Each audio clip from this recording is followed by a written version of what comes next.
Why, hello there, everybody. Again, I'm going to talk a little bit quiet at first, just in case you were cranking your speakers, have your headphones turned up to maximum volume.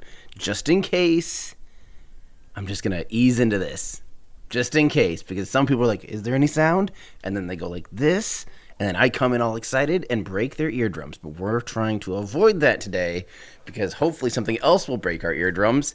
That is, of course, the Raptor engine. Yes, my friends, it is time. There's some stuff we got to do right away, right off the bat. You guys can hear me, correct? Just making sure you guys have audio on me. Okay, good. All right, how are you guys? It feels like it's been, a whopping, 2 weeks, basically, we're coming up on about 3 weeks since we had the serial number 5 150-meter hop. Here we are again looking to do static fire. They are just absolutely cranking on this, which is super exciting. So here's what we're going to do first. Why don't we go ahead and I think the first thing we need to do is confirm whether or not this thing is pointing on the launch pad the right way. So I want to go ahead and, again, now this vehicle is a little different because it doesn't quite have a pointy end. It really has more of a roundy end up and a flamey end down but hidden inside of that skirt. But that being said, we have seen enough of this vehicle to know that it is indeed in the correct orientation. So the pointy end is up and the flamey end is down. Even though it's not necessarily pointy and flamey, it's there. Yeah, roundy end up, flamey end hidden. That's basically where we're at. Oh, so beyond that, I want to give you guys, and the other thing is, too, we do have personnel clear from the pad as well. So we'll get those up there on the screen for a checklist for you guys. Hang on here. First two checklists, quick. And then I want to give you guys a little bit of the progress here, too, because this is changing so quickly. Look at how this graphic's going to get really busy, and we're going to have to figure out another way to even do this because holy cow. So again, of course, the only vehicles that have ever flown were Starhopper last year. We're coming up on the 1-year anniversary of the Starhopper's 150-meter hop. And if all goes well, they're currently targeting the 28th. Now, for the next hop of this vehicle. Now, granted, there is a full-blown hurricane barreling towards this stuff that may affect launch schedules and things like that. I would not be too surprised if it gets delayed a little bit. But yeah, they have flown. Oh, awesome! We got this linked up now. Great, thank you guys. So yeah, it has flown the 150-meter. The serial number 5 flew the 150-meter hop. Starhopper did the hop last year. So here's what we've seen and things that have been blown up and exploded so far. Of course, Mark 1 and Mark 2 are both now RIP'd. Those are the old. Basically, we'll call those mock-ups. I would not even want to call those prototypes anymore because they're pretty much incapable of that. So then the full-size prototypes, we've seen serial number 1, serial number 2, serial number 1, serial number 3 were full-size. Serial number 2 is still standing, survived its pressure test. Serial number 4 had that massive explosion. Serial number 5 is what we just saw hop, a little bit ago, 3 weeks ago, basically. And here we are looking at serial number 6 on the pad. This has serial number 29 Raptor engine on it. And so we're just seeing more and more and more mature vehicles ready to go. And this is exciting stuff. The fact that they're hopefully going to be hopping twice in a month is just a sign of things to come, because obviously from here on out it just gets better and better and better. So that's a very, very good thing, because if they're able to do this, their next one within about a month of the last one, if they get it off by September 4th and they are doing once a month, that will just they'll keep cutting away at that until they can just do these tests multiple times a week even. I know that is definitely part of the hope here. So all right, so we've got some people to say hi to, so thank you so much from Michael. Really appreciate that. Thanks. You're fairly close. I wish I lived that close. I should also point out we do have our countdown clock here at about 39ish, but we're really not seeing anything yet from the tank farm. So that's probably likely to move it. As a matter of fact, I might have to move that now. But yeah, let's see. This is I wish I might need to move this a little bit because now I can't quite read it all. From Peter says, Tesla is installing a huge casting unit in its factory. Do you see SpaceX doing something similar for Starship segments? Maybe not for the full body, but for at least half. So maybe a giant stamper like that. Because what the beauty of being able to have, this is the world's largest, basically, aluminum stamp that is being installed at the Fremont factory, for the Tesla Fremont factory in California. The reason they want to do that is normally, like, anytime you have, like, a bend like this, you need to have something go like that. You actually end up with welds all over the place. And of course, welds are not free. Welds cost money. Welds introduce potential for, any kind of, like, they're not great, right? If you could actually have it made out of one piece, being able to stamp the whole thing out of a single piece is great. Starship, on the other hand, doesn't really, you don't need to do that for the body. The welds are pretty simple, I guess. They're circumferential. I don't know how to say that, but they're the welds are definitely not as big of an issue there. But the structure, like the thrust puck, eventually, who knows? The thrust puck, if they're literally producing these things often, to be able to just stamp out, a thrust puck or something like that, or larger pieces, I definitely think that's potential to do larger things like that. But I don't really know. I don't know if what types of things they could use, to do a stamped piece of machinery like that over, especially at this time when they're changing it so often. The thrust puck changes basically between each vehicle. The thrust puck is where they mount the engines. That's the part we can't really see right now, up inside the skirt. So where the black things on the bottom to the left. So I should do an orientation of, like, everything on screen right now. The black and white tanks that you see kind of off to the right, all those are different fuels. Those are either liquid oxygen, liquid hydrogen. They even have helium in some of those, and potentially even nitrogen too. Well, they definitely have nitrogen in some of them. And the big shiny thing at the far left, that is the Starship prototype. Again, this thing is huge, 9 meters wide, over about 30 meters tall, so 30 feet wide, almost 100 feet tall. Huge. It is really hard to grasp the scale of this. And again, this is just a prototype to learn how to utilize the fuels, to learn how to spin up and control the engine, because right now it has the world's most advanced rocket engine, the full flow stage combustion cycle methane powered Raptor engine, serial number 29 on it. And so what they're doing is they're just practicing getting all the kinks out of the system, because we saw how long it has been for them to get this stuff going, because this is all new. Liquid methane like this, at higher pressure liquid methane, and all the things are new. It's new materials, it's new material science, it's a new loading and fueling procedure, it's a new disconnecting procedure, it's a new pressurizing, everything is new, right? So that being said, what they're working on is just kind of step-by-step iterative process of this entire vehicle. But the cool thing is what they learn in these little hops and these little fuel up tests and these static fires applies to the rest of the entire vehicle. So what we're seeing here is about 2/3 of what will be just the upper stage, because sitting on top of that, like for serial number 8, one of the upcoming builds that will be more advanced and do a lot higher altitude flights, that will have a payload bay on it that's about 1/3 more to what we're seeing on the pad there. So it's really big. It'll be about 45 meters tall. It'll be the height of just the first stage of a Falcon 9. And that's the upper stage. And then not only just the height, but the volume is huge, because the Falcon 9 is only 3.7 meters wide, 12 feet wide, and these are 9 meters wide. So the internal volume is insanely, way bigger, an order of magnitude bigger, basically. And then that's just the upper stage, right? So this will sit on top of a thing that is about twice as tall as that whole upper stage stack.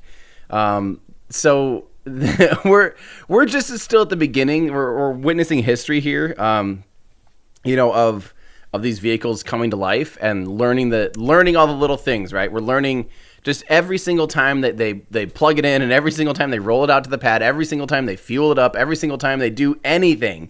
They're just learning their systems, and they're making new, they're just working out the kinks, baby, just trying to make it all right. And it's pretty awesome. Yeah. Okay, so let's see. Okay, so let's get to this next one here. So as far as, sorry, long story short, as far as the casting goes, I'm not entirely sure. Let's see. This is from Cigar. How's it going, Cigar? Hey, Tim, what's the difference between semi-cryogenic, cryogenic engine? Are they classified in that way? How can I identify? So, really, every rocket any liquid-powered rocket, liquid-fueled rocket is cryogenic, because cryogenic just means that to be honest, I don't actually know the definition of cryogenic. I don't know, is that at what temperature something turns into a liquid? And I don't know what that thing is. Is it nitrogen or something? Someone tell me what the actual but basically all the fuels inside of Starship, inside of Falcon 9, inside of an Atlas V, inside of the Soyuz, you're using liquid oxygen, and liquid oxygen, in order to be a liquid, is at cryogenic temperature. So your engines are cryogenic. Your engines are experiencing cryogenic temperatures. But as far as, I don't actually know by definition what makes something cryogenic, but I don't think it just means, there's got to be some kind of definition of, like, in physics, cryogenic is the production and behavior of materials at very low temperatures. It's not well defined at what point the temperature scale, really, but scientists assume a gas to be cryogenic, it needs to be liquefied below minus 150. So that's liquid methane, liquid oxygen. Again, almost every single rocket uses liquid oxygen, which is cryogenic, which would be below 150 degrees Celsius. I believe liquid oxygen is a minus 187 degrees or something. So it has liquid cryogenic fuels flowing through it. And the reason they do that is if you just had gaseous oxygen, your tanks would need to be literally 1,000 times bigger. Like, for the same amount of atoms, basically, a gaseous oxygen is 1,000 times less dense than liquid oxygen. So that's why they freeze that stuff down. They chill it down to be those cryogenic temperatures, and they get it to be 1,000 times more dense. So as far as engines that are cryogenic, virtually every engine you see on a rocket is a cryogenic engine. But the ones that are not would be solid rocket boosters. And maybe, like, maybe some well, I guess, here we go. Not all of them are. Duh. Let me think about this, because biprop, any kind of monoprop or hypergolic propellants, those don't need to be cryogenic, and that's the reason why we use those. Sorry, I should definitely have clarified. More or less, almost every rocket you see on the ground that's liquid fueled, except for, say, the Proton and the Titan, those ran on hypergolics as well. And hypergolics can be stored at room temperature. They are not cryogenic temperatures. That's why they're often used in spacecraft out in space, because they don't boil off. They're just happy as a clam. They have a wide operating temperatures where they're still liquid. And those operating temperatures are within the bounds of a normal spacecraft. So you can have them coasting for years and years and years out in space and not lose your propellant, because it's not warming up and boiling off and boiling off and becoming and just getting evaporated basically out into space. So that's kind of we just saw, apparently there was a drone in the air, but interesting, but I don't think it was, okay. So yeah, so I should have clarified that basically any rocket you're seeing flying today pretty much has cryogenics in it. But if you see any kind of hypergolic, or biprop or anything, yeah, there you go. That's my answer. Sorry, it took me a second to get around to it. From Kenneth, how's it going? So Kenneth wants to know, will starships smell like farts? I actually got up to the Starhopper right after it hopped. Like, we were literally some of the first people out there. We were with, like, the SpaceX crew, because they just opened the road, and Starhopper was just still sitting there, and you could smell it, and it does not smell anything like farts. It smells like barbecue. It smells like propane. It does not. The smell of a fart is the bacteria in along with the methane of cows or something, or humans. It's not the methane itself. Methane itself is rather odorless. It does have a smell to it, but it's more, I think what you're smelling is more like the burning of metal type of smell. At least that's what it smelled like when it landed. The smell in the air smells like kind of that burnt metal grilling kind of smell, and I don't know if that was from, the flame hitting the deck, or the smell of the engine, or the smell, like, I don't exactly know, or if it was the actual, the residual fumes of the flames, but it just kind of had that grill smell. Yeah, it smelled like propane. A lot, actually. Let's see, we might have been missing someone. I want to make sure. Okay, maybe not. Maybe this is all working. Just making sure. So Gary Lane wants to know, what's the difference between serial number 5 and serial number 6? Great question. We don't really know, to be honest. That's the crazy part. Right now, we're not exactly sure, to be honest, the exact differences. We don't know I don't know what they're trying to accomplish exactly between serial number 5 and serial number 6, because so far they look completely identical to me.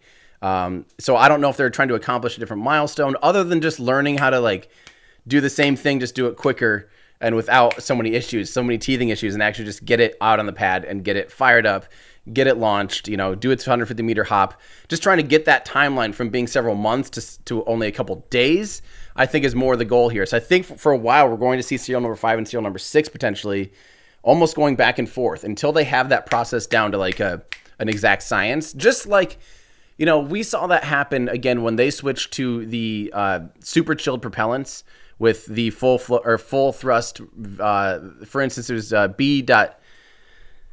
B.1019, which was the first full thrust super chilled propellant version of the Falcon 9. And that's when they really had to change all their automation and really change their fuel up procedures, because now they're dealing with super chilled propellants. And these propellants were even more finicky because they had to get in there at like minus 210 degrees Celsius. And there's only a small operating window before those warm up too much, and now they're no longer at operating temperatures. And that was back in like November, December of 2015, and people thought like, oh, they'll never get this figured out. They're just some of the other rocket people in the industry were saying SpaceX is wasting their time playing around with super cryogenic or super chilled propellants, because it only offers about a 3% gain in density and performance. And it's just absolutely not worth it, right? I saw multiple tweets, multiple reports of people like scoffing at them for trying to use super chilled propellants. And yet nowadays, every single Falcon 9 we see launch has super chilled propellants, and very rarely do they scrub anymore. I mean, rarely do they start the countdown and scrub because of anything to do with super chilled propellants. I don't remember the last time. It's been probably 2016 before that was a problem. They've had things, like, the upper stage TVC didn't work, or a sensor being a little bit funny or something like that. But as far as it actually having to do with the propellants, almost nothing, because they learned that system. They literally learned how to fuel up and just do it absolutely perfectly. We're seeing that happen now. That's what we're watching. That's what we're seeing during these tests, is basically, how do you fuel this thing up? How do you get this baby ready to launch? How do you, what procedures, at what time do you flow this in and then flow this in, and then at what time do you actually commit to this, and how do all the bells and whistles really work and turn on at what time? And they're just trying to streamline it, right? So that's the difference between serial number 5 and serial number 6 might be very minimal. And that might actually be a good thing, because then they can test procedures without changing out your variables too much and really just get those procedures down. So that's really that's where we're at in this program now, is literally just getting through the procedures to be able to handle and utilize, super chilled propellants, new methane, what seems to be a temperamental Raptor engine, but hopefully less and less temperamental as we've learned as they've been breaking records. And then they'll go from there. Once that's kind of down and solved, you have to almost think of it like a checklist. How do you fill this vehicle and get it ready to fly? Okay, well, how do we do that without doing it? So that's what they're doing. They're working on filling it up, learning how to fuel this baby and watch it fly. So yeah, so that's kind of that. Let's see here. This is from Dave. Says, looks like all 3 tanks in the foreground may be venting. Also, thank you for all you do. Well, you're welcome, Dave. Thanks for saying hi. So haven't really seen I think what you're seeing is just heat distortion. If you're looking down at the ground right now, you're seeing heat distortion. It's obviously quite humid and a hot day down there in Boca Chica, Texas. Boca Chica Village, Boca Chica Beach, Boca Chica State Park. I've had people say that you idiot. There's no such thing as Boca Chica. It's Brownsville. Like, it's Boca Chica State Park. Like, would you say Yellowstone isn't a place? They claimed that it wasn't even a place. Like, excuse me, it's A, state park. B, there's a village there, a township. C, it's like, that's still what that area is called, Boca Chica. Like, it's not like, okay, yes, it's technically in the city limits, or like part of the township of Brownsville still, but it's like, that's silly. Don't be that person. It's just like, you don't need to say I'm an idiot because I'm calling a place by its another name, I guess. But regardless, it is still, the cool thing is that, this is Boca Chica, Texas, right outside of Brownsville, just south of South Padre Island. What you're seeing though is the actual like heat distortion of the air. So, all right, this is from Robin. Robin, what do you believe will come after Starship and Starship Heavy booster? How much bigger will the next rocket iteration be? Great question, Robin. So really, I think, we do not have a new T0. Since we haven't seen anything, Andrew, let's push the time back to noon. We still haven't seen anything, so this countdown clock is off. It's a best guess scenario. That's it is totally a guessing game. But okay, so after Starship and Super Heavy booster, from there you can scale this architecture up. That's why they initially 2016, the BFR. Well, actually, at the time in 2016, it was the Interplanetary Transportation System, the ITS. It was revealed in like September or something, or early October, at the International Aeronautical Congress in Guadalajara, Mexico. And I was there, and it was great. And they revealed the first like public, here's our next huge rocket, 12 meters wide, about 120 meters tall. The next year, though, we saw them shrink that down to 9 meters. I think they just realized at first, while they're trying to learn how to do it, 9 meters is... I'm frankly shocked they didn't just make it like initially, Falcon 9 scale or something a lot smaller. 9 meters is still huge. I can't believe they didn't just go, okay, let's build this at like a 5 meter scale or something way more like normal. 9 meters is still absurd, but this is just the smallest version. They're just doing this as a test bed because the cool thing about stainless steel and the Raptor engine, because the Raptor engine has such a small footprint, the Raptor engine is almost as compact as the Merlin, right? It's a very small engine with over twice as much thrust as the Merlin engine, and sips on fuel almost... I should actually run the math. How much less? Well, I mean, it's not that much harder. You just have to look at specific impulse, but it's substantially more fuel efficient, basically. So even though it's producing more thrust, it doesn't sip like twice as much. That's on the fuel, which is great. And yes, Hunter Cuts does say in our Discord that yes, you're exactly right. There was some really weird and awkward questions in the conference that year on the 2016 IAC, but. Yeah, so from here, they can just scale it up. From here, they can make a 12-meter version again, no problem. Elon's talked about an 18-meter version. Why not? I mean, really, like, the limiting factor at this point is engines, basically. Like, and once they get this all figured out, it'll be a matter of how many engines can they produce, and then does scaling it up actually reduce costs and overhead, right? So I have a feeling one of the things that's going to be hard, one of the things that's going to be the hardest, the bottleneck of launching a vehicle like this in the future will not be it's the thing that will be commonly eventually. Okay, so launch mass on this vehicle only 100 plus tons, more like 156 tons to low Earth orbit. Right now that sounds absurd and like we could never use that, but if we're really truly changing the way we access space, we're going to need like mass to space, mass to orbit is just the number that matters, right? So eventually what we're going to run into is they're going to want, 1,000 tons to space, where you can launch basically full space stations, full like refining factories, like be able to have a thing that can refine and make aluminum on the surface of the moon and it's all launched up in 2 shots or something. You want to be able to just increase your mass to orbit. And the limiting factor, I think, is going to be launch times and the actual launch considerations, like not running into Starlink satellites, weather, and other constraints on the ground to actually get the rocket into space. So eventually, when that becomes the constraint, then you don't want to waste your time launching just a little bit of mass. When we're getting to that point where we're utilizing the vehicles to that capacity, each launch matters the most, right? Like, you have the same amount of ground operations no matter how size the vehicle is. That's definitely one of the things that, a company like Rocket Lab, those sunk costs of running the operations are the same for launching a tiny rocket versus a mega rocket, basically. There's, of course, a few extra considerations for running a mega rocket, but we are starting, there we go, we're seeing venting. That was some venting. Okay, ground farm tank. Okay, Andrew, go ahead and check that baby off. So now let's do 45 minutes on the clock. So Andrew, let's do 12:10 for the clock. Real rough estimation again, my friends. Real rough. But yeah, that's the beautiful thing is this stuff will scale, and eventually, when launch considerations becomes the real constraint, up mass matters. So, okay, great question. All right, so Roger says, Falcon 9 question. Can Bell swap turn a sea level Merlin into a vacuum engine? Use a Merlin engine on the first stage several times, then change the Bell and use the disposable on a second stage.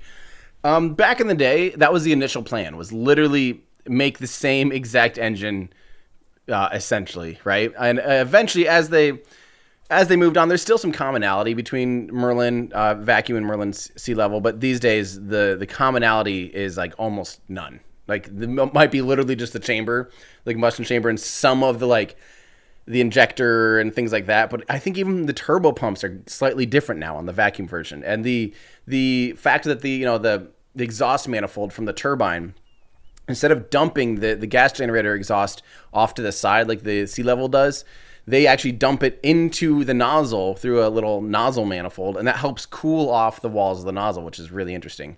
The F1 actually did something very similar. If you notice, the F1 engine almost looks closed cycle. If you see the F1 engine, it looks like there's no extra exhaust coming off of it. All the flames are coming out the metal. That's because the gas generator exhaust, because it was open cycle, the gas generator exhaust was actually pushed into the bottom part of the nozzle.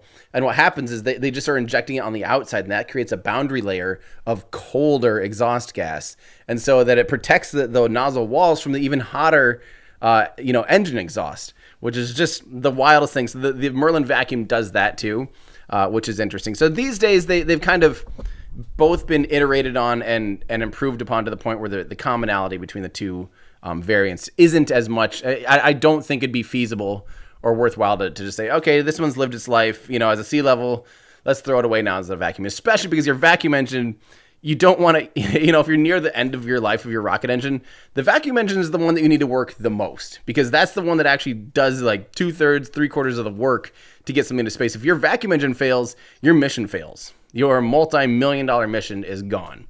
So those are the ones that we really need to be like ultra reliable. Those are the ones with the most consideration for that. So great question though. Let's see here. This is from Sam Dillon. Says, hey, Tim, is there a documentary series that goes into detail about Apollo from start to finish? I find it hard to find infos other than Apollo 11, and I'm too lazy to read that much. Absolutely. Sam, my favorite, it's not all about Apollo, but it's my favorite series in that sense. There's an HBO one that I haven't found actually to be as good because it's more dramatized, but it's the what's that one on HBO? I can't think of that one. But the one that I really like is actually called When We Left Earth. It was a Discovery Channel. It's I've watched it probably 10 times. It's narrated by Gary Sinise, who you might know. He was in Apollo 13, the movie. He was the Lieutenant Dan in Forrest Gump. Yeah, it's narrated by him. It's awesome. That was really, really well done. That's one of my... It's just the storyline, the weaving, everything they do. When We Left Earth, I think you might have to buy it. Like I think I bought it on iTunes or Amazon or something, digitally, and then I watch it often when I need to be inspired. From Earth to the Moon is the HBO one, but When We Left Earth is that's the one that I watch constantly. That's the one that I use to inspire myself and to remind myself of some of the history and stuff like that. So, all right, great question. So, Dan, how many Starlinks can Starship carry? Wow, that's a lot of venting right now. It's a lot of venting. Hopefully that isn't indicative of completely dumping the tanks.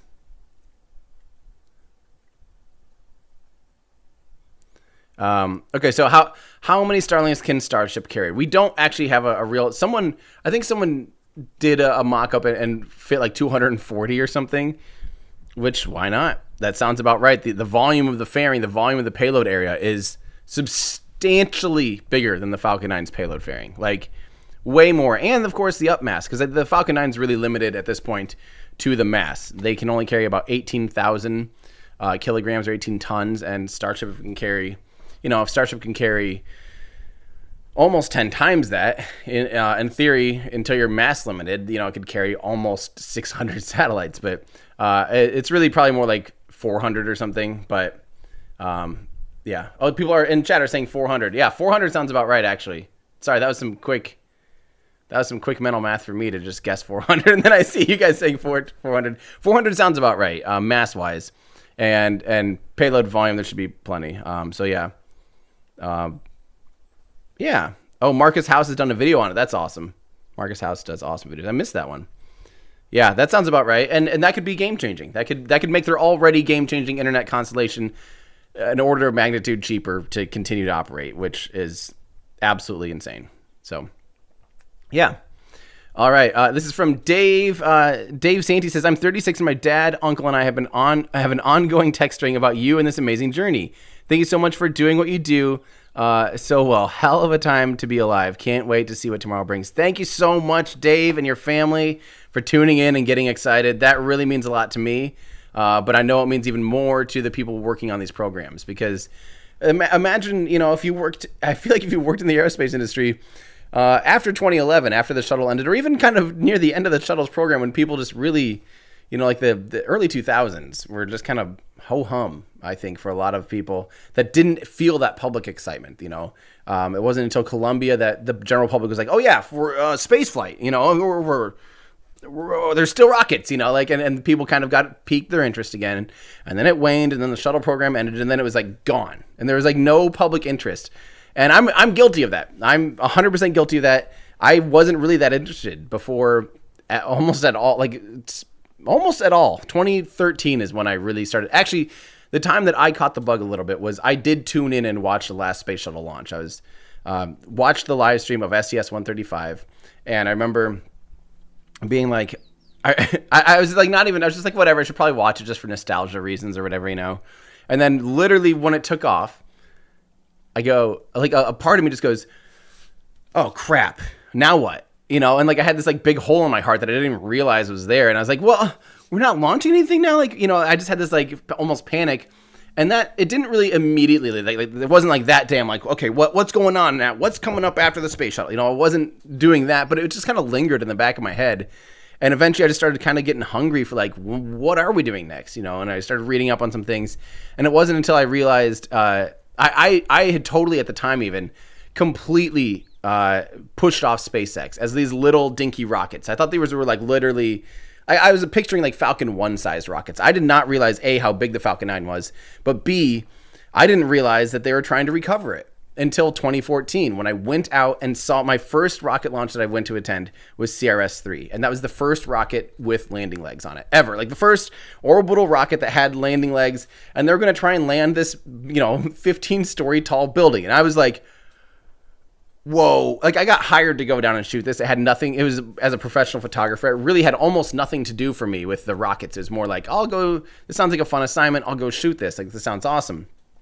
And then next thing you know, it's just like, holy crap, like this is insane. And I caught the bug then. That was sign, seal, deliver, caught the bug. And ever since then, I've been just obsessed and just watching. So I watched the progress all the way through, kind of publicly, what they were working on landing. I remember CRS-4, 5, 6, all those, CRS-7.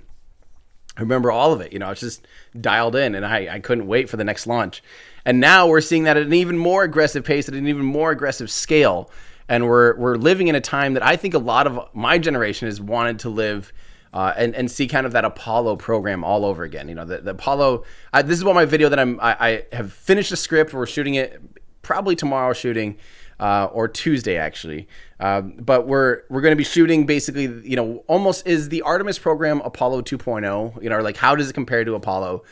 Is the Artemis program an improvement over Apollo? Don't forget, Starship is included in the Artemis program now. So that's what's game changing about Artemis is like, we're watching right now our generation's version of the Apollo program. We're watching that rapid iteration. We're watching that exciting pace and the exciting innovation and the exciting, like, blow stuff up. We're seeing that before our own eyes.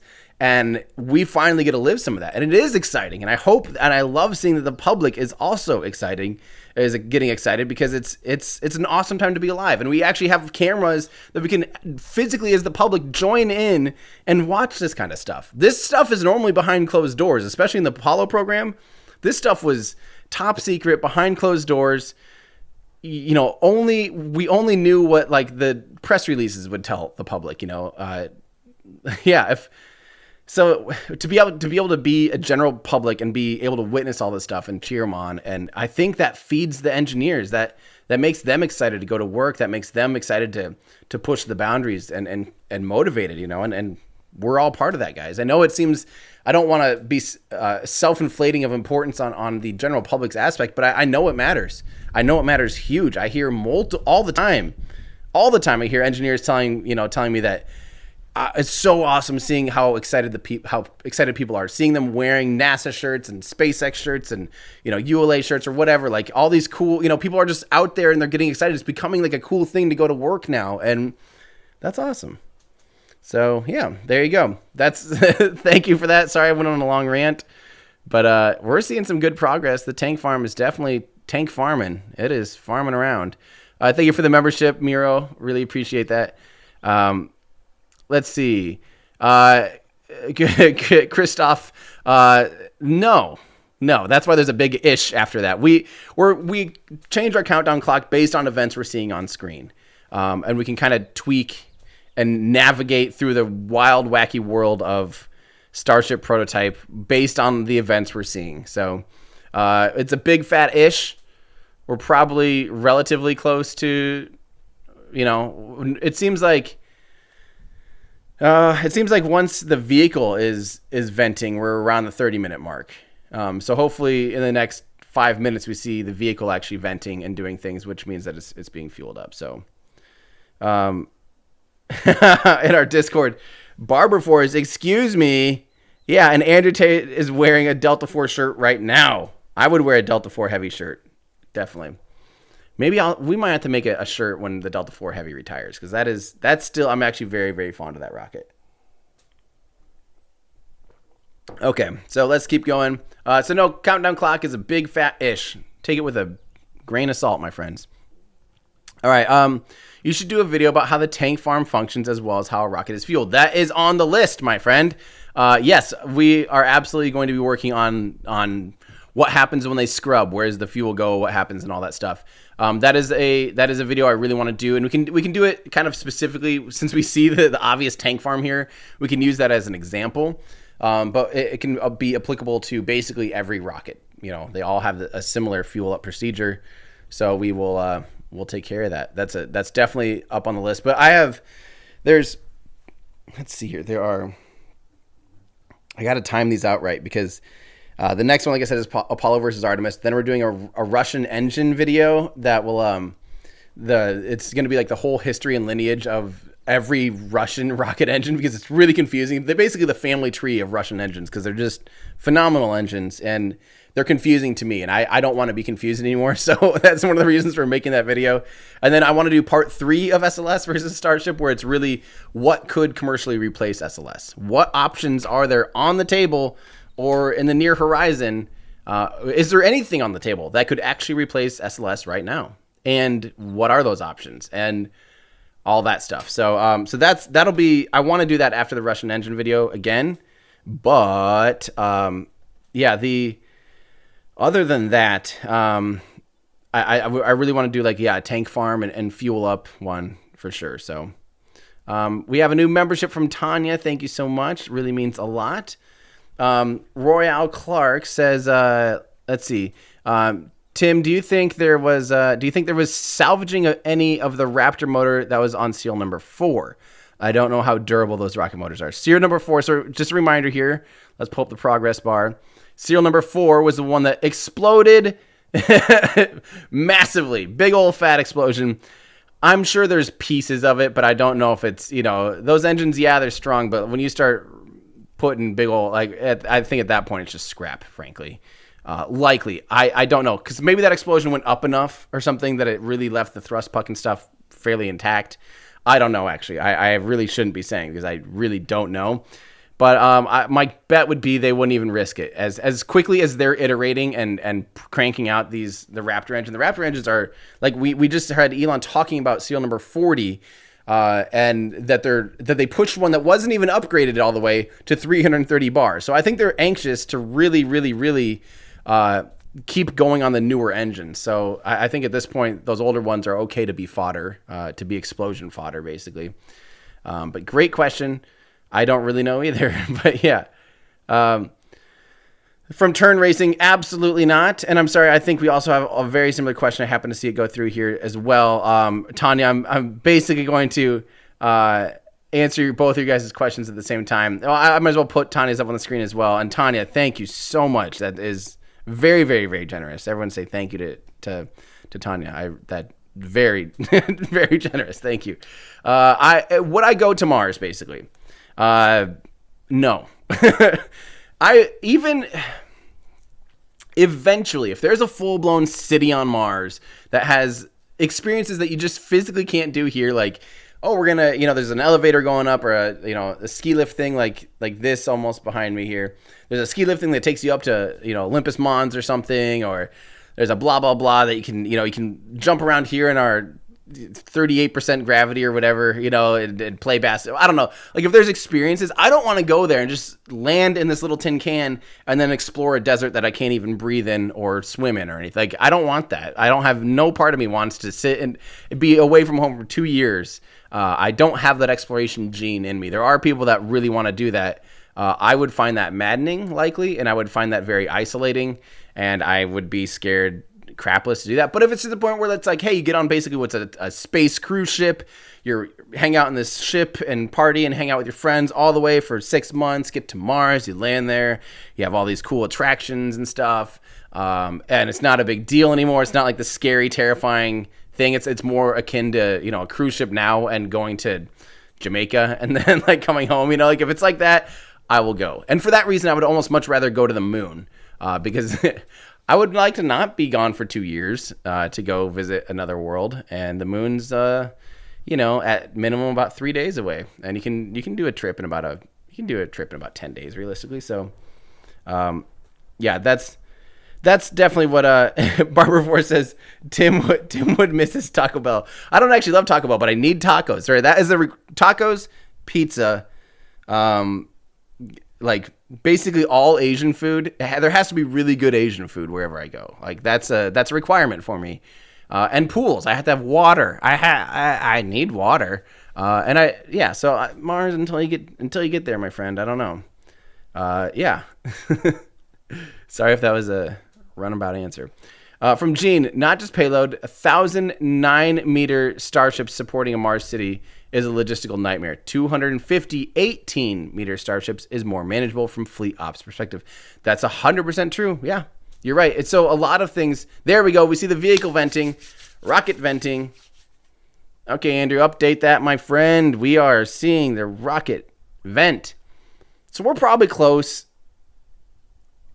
We're probably fairly close on our T-ish. Now remember, these are just static fires that we're seeing today. So what we're gonna see at the end of all of this is literally just what looks like smoke, some orange smoke basically coming out of the bottom of the shiny thing on the left. So if you're tuning in looking for something more exciting than that, I'm sorry. Just go ahead and leave now. You might be disappointed. But for those of us, you can even see the chill down of the engines beginning already. But for those of us that know what we're looking at, it's exciting. It's a really exciting day. So this is stuff that I absolutely love. I'm trying to find my notes on like when all we saw stuff so I can really figure out almost more exactly when the T0 is. Because I feel like there is, I used to have it kind of all really nailed down between like when things started venting. I don't know where I put those notes though. It's been 3 weeks and I forget everything. Thanks a lot, brain.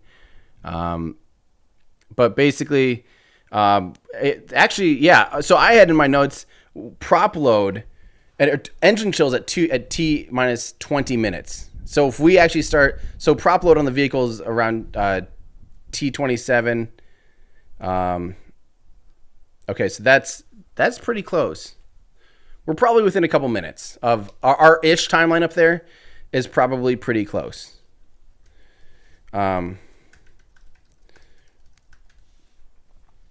So yeah. So prop loading begun. We're probably pretty close. Okay, cool. So we're looking good. So now we're going to be just paying attention to the bottom, and when we really start seeing the bottom of the vehicle, that is about T-minus 20 minutes. I did see one little thing, but that could just be a quick like purge. But when we really see the engine chill down beginning, then that's about T-minus 20 minutes. So now that's what we're going to be paying attention to next. That's actually, we should maybe make it a checklist thing almost, Andrew, someday. It would be like engine chill down, because that is a pretty good marker. And these are all subject to change. So yeah, Gene, you're totally right about the logistics nightmare. 18 meters solves a lot of things. Scaling up a rocket solves a lot of logistics. From Robin again, why hasn't SpaceX started using Falcon Heavy for Starlink launches to put more satellites into orbit at the same time? So the cost of running Falcon Heavy would be better for just really heavy payloads. You know, you only are increasing the payload margin by about 50% with a reusable Falcon Heavy compared to a Falcon 9. And I think the fairing, you're maxing out the fairing already. If you keep stacking 50% more Starlink satellites, I don't think they'd fit in that fairing. I bet you could only get about 20 more Starlink satellites. So now you have an increased cost. You're not utilizing the vehicles really more because of the limitations of the fairings. They're pretty small, even though there will be a stretch fairing in the future. I don't know if they can manage that tall of a stack, like a double tall stack of Starlink satellites. But it's not like, it's basically probably likely not worth the cost and the complexity, because now fleet operations and stuff. Oh, there we go. I do see, now we're seeing some engine venting for a second. But you know, it's kind of back down to like now you have to run a boat even further away because the center core lands like 1,000 kilometers downrange. Okay, so that's, Andrew, let's set our clock. Let's move our clock up about 2 minutes. We're looking at about 11:08 by my guess.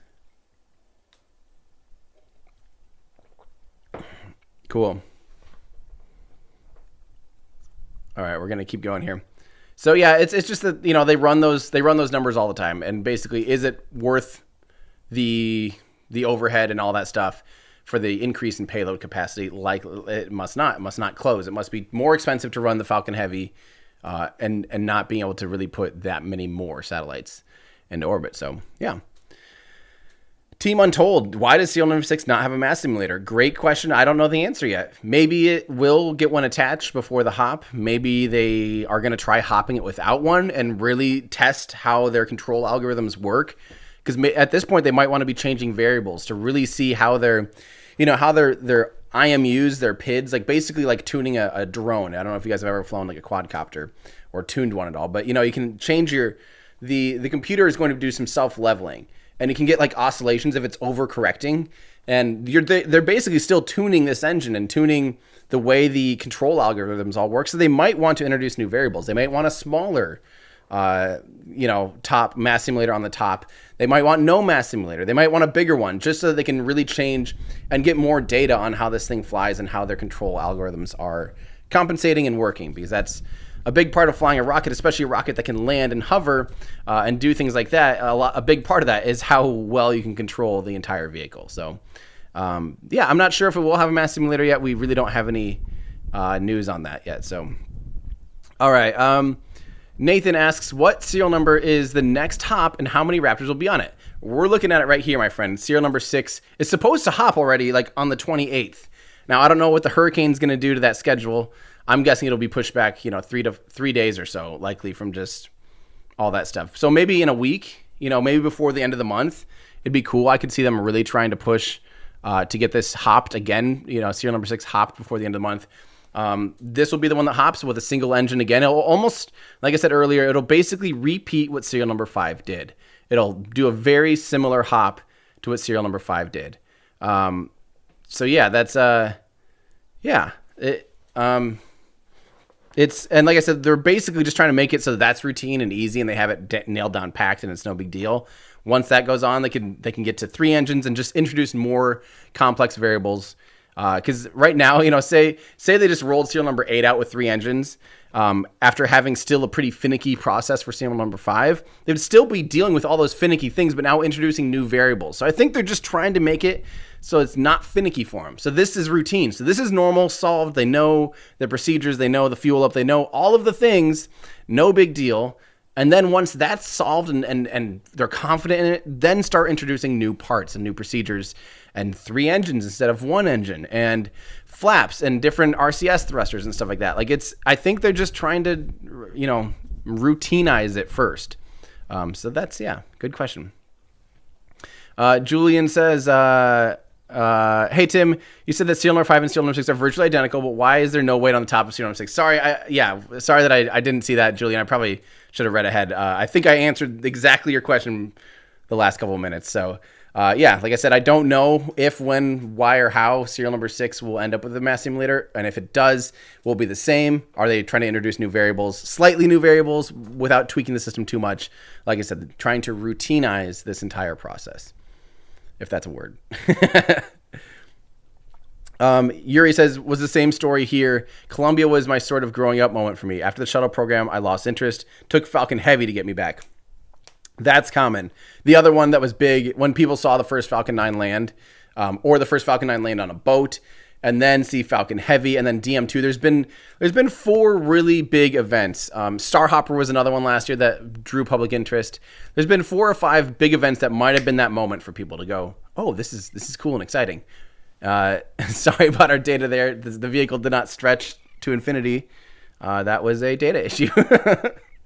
But yeah, I am 100% with you there. So, and thank you, Yuri. Martin says, any idea, will this have a mass simulator? Sorry. Yeah. Sorry if that I should have tried to catch all those at the same time. But, yeah, that's, we have talked about that. So thank you for the question. But yeah, like I said, we don't know. We don't know yet. We'll see. So, and thanks for the membership, Thomas. And yes, Zach, we talked about this a little bit. That is an upcoming video for sure. That is a very, very good topic. Yeah, so definitely stay tuned. We're working on the one that we're just finishing. The Apollo versus Artemis program is insane. I will tell you everything you've ever wanted to know about how Artemis differs from Apollo and whether or not it's better. We will show you in 3D how the orbits work, the 2 different orbits, because we're going from, just a free return trajectory to a near rectilinear halo orbit. It's very different. Everything about this is different. I explain it all the way through. This is going to be an hour-long video, basically. So buckle up and get ready to learn a lot about Artemis and a lot about how the architecture is set up, really giving a true price audit on the price of SLS and Orion, because we were just barely scratching the surface in part 1, because so much was changing in the video right when I was releasing it that I took out all the variables that we didn't have answers to. We have more of those answers now. This is a deep dive. If you guys like my deep dive videos, Apollo versus Artemis will really teach you a lot, I promise. And I'm really excited for it. So once that's done, there's still tons of videos that I'm excited to work on. It's a never-ending list, and I'm trying to crank them out as fast as I can, but I don't rush myself because I don't want to just have a video out there that's, full of misinformation and full of bad conclusions and biases and stuff like that. So I really try to give myself the room to do these things right. I believe that quality matters so much more than quantity. And thank you guys always for your patience, because I think you guys believe in that too at the end of the day. I know people are always wondering when's your next video coming out, and why don't you make more videos? It's like, it takes me weeks to script. Because I spent 2 days basically looking for a single quote on a particular topic, listening to different interviews, different press conferences, just trying to find like a very specific thing. And it ended up being hilariously easy to find. Thank you, Discord. I love you guys. Yeah,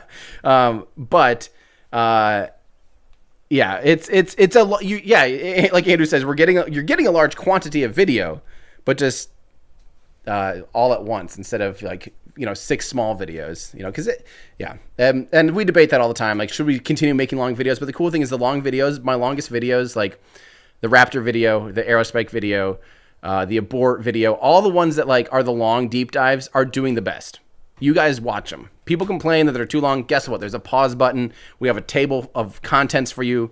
you can search and scroll through it at your own pace whenever you want. The deep dives are what we do different, because I really believe that in order to tell the whole story and give you the full perspective of something, you need it just to be in a single one, under one roof. Otherwise, it's like, now hold on, what like it can be confusing. So, yeah, bear with me. We'll have videos coming out. We're working on them, I promise.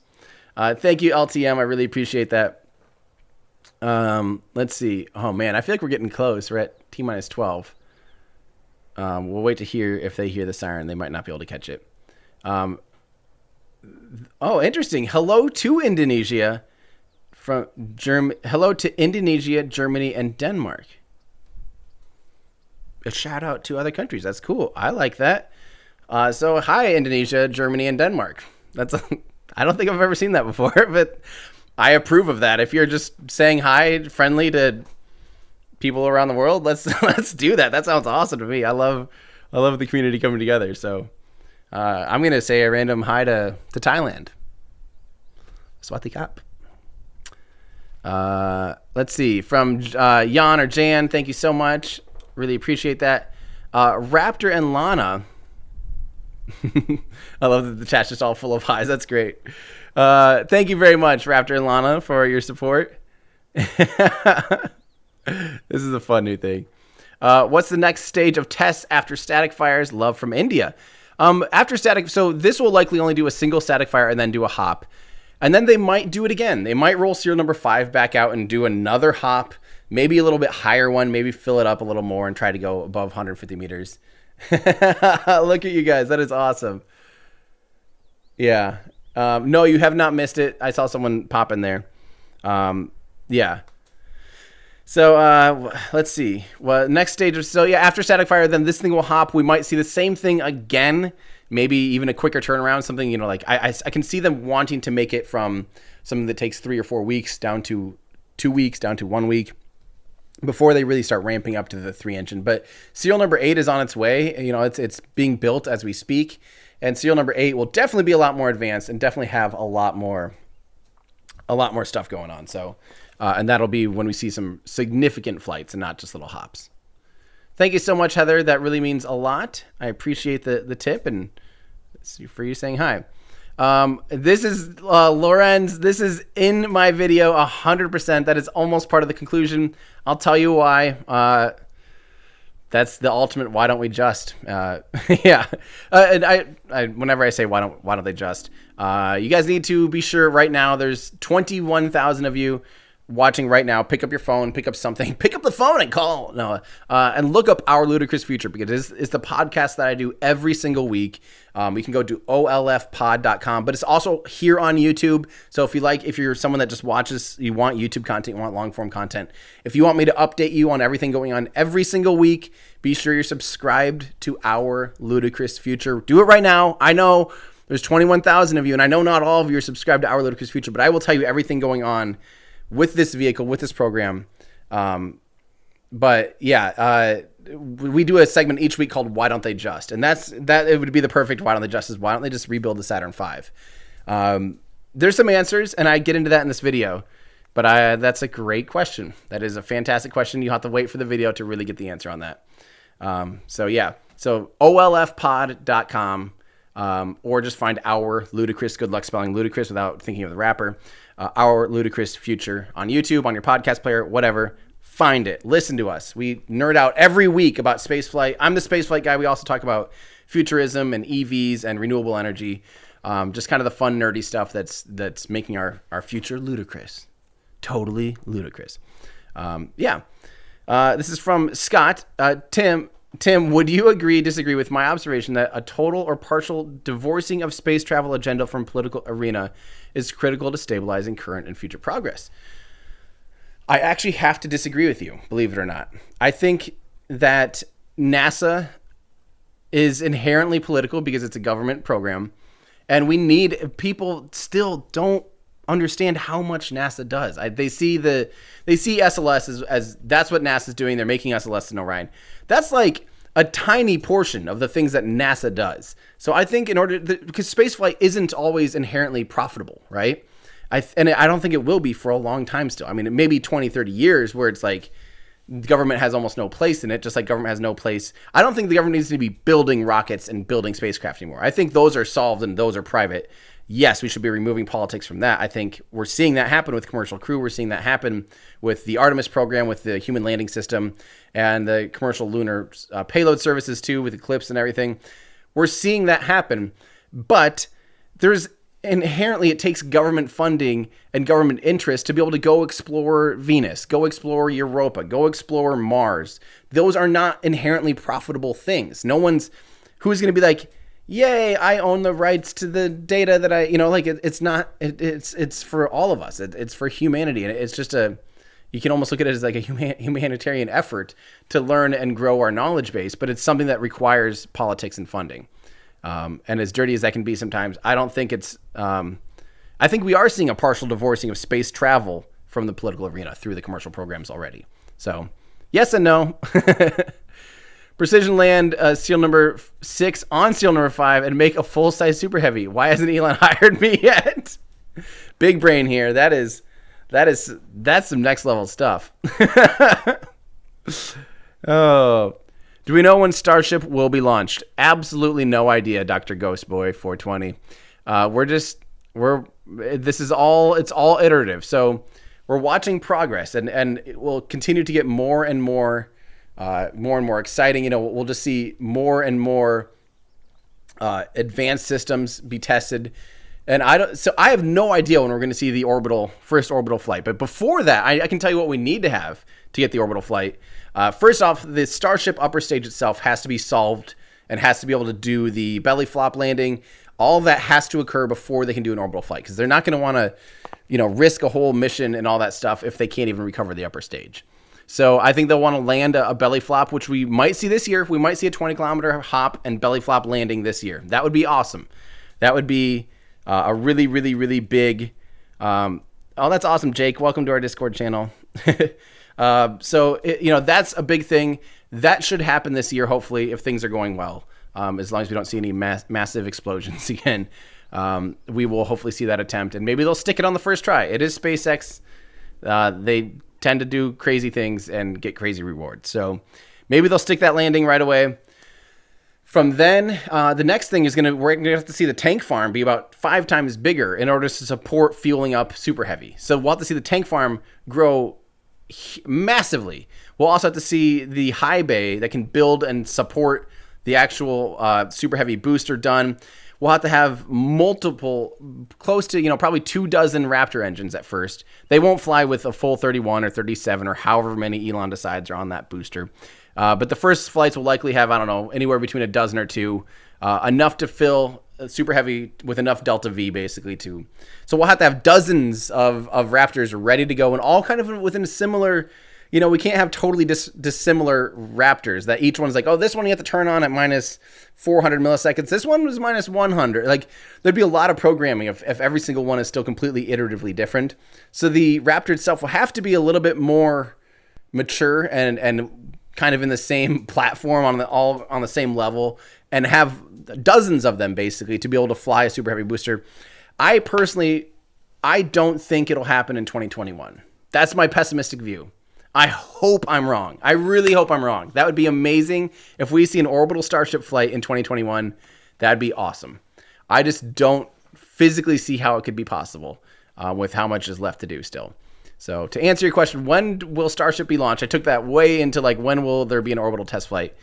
I'm thinking somewhere in probably it'll be darn close to. They'll be trying for it by the end of 2021. They're probably trying for it right. I know they're trying for it by the end of this year. Elon thought they would have an orbital attempt last year.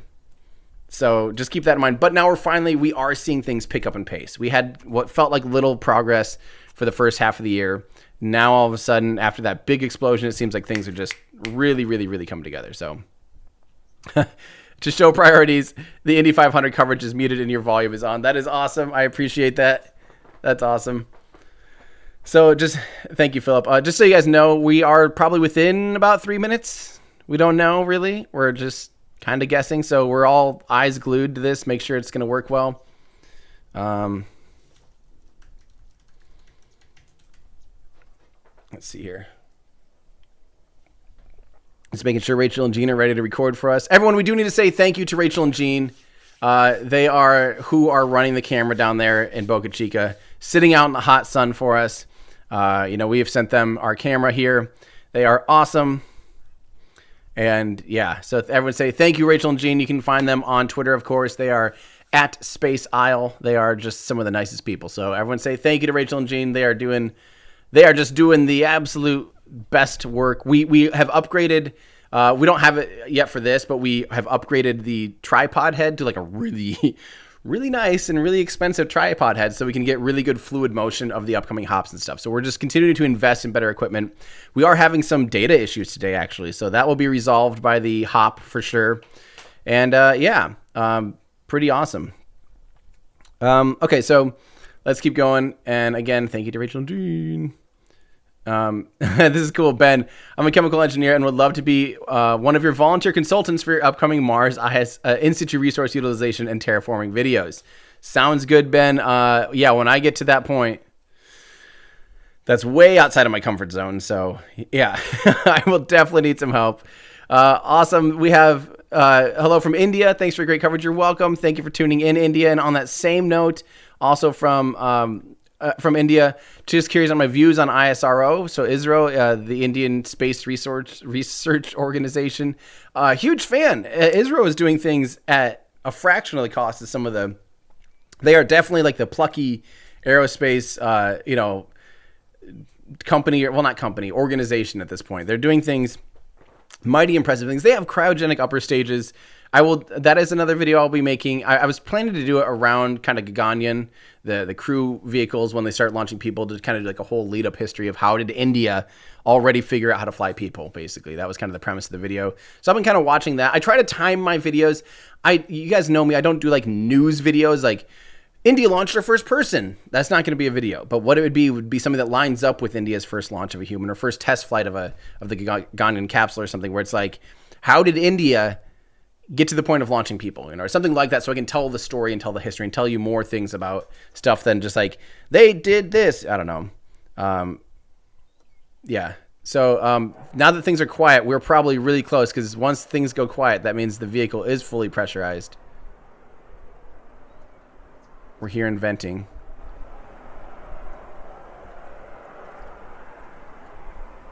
Okay, stand by, guys. This might be...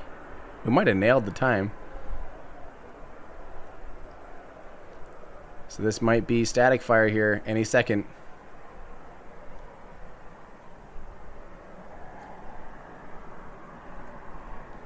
We're just listening in. See a little bit of venting from... Oh, that is... Oh, is that big venting? You can barely see it right now. Oh, shoot, that's venting. But they do that. Don't forget, they do that when a little bit right before they actually commit to a static fire. But this actually looks like detanking.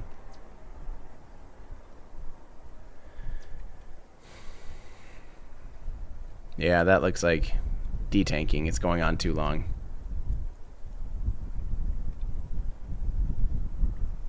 Dang it, they're getting pretty down in there. So what they're doing when they do this, that's them depressurizing the vehicle from flight pressure, which is about 6 bar, 6 times atmospheric pressure, and get it down to a more stable, closer to 1 bar.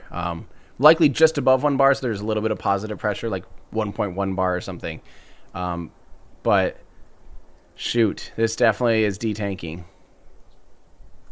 We were close on our countdown clock. Andrew, let's go ahead and update that to abort or detanking.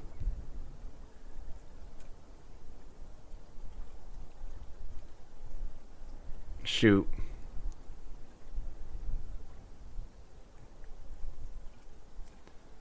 Yeah, that's going on too long to be anything but an abort, I think. Let's keep answering you guys' questions here.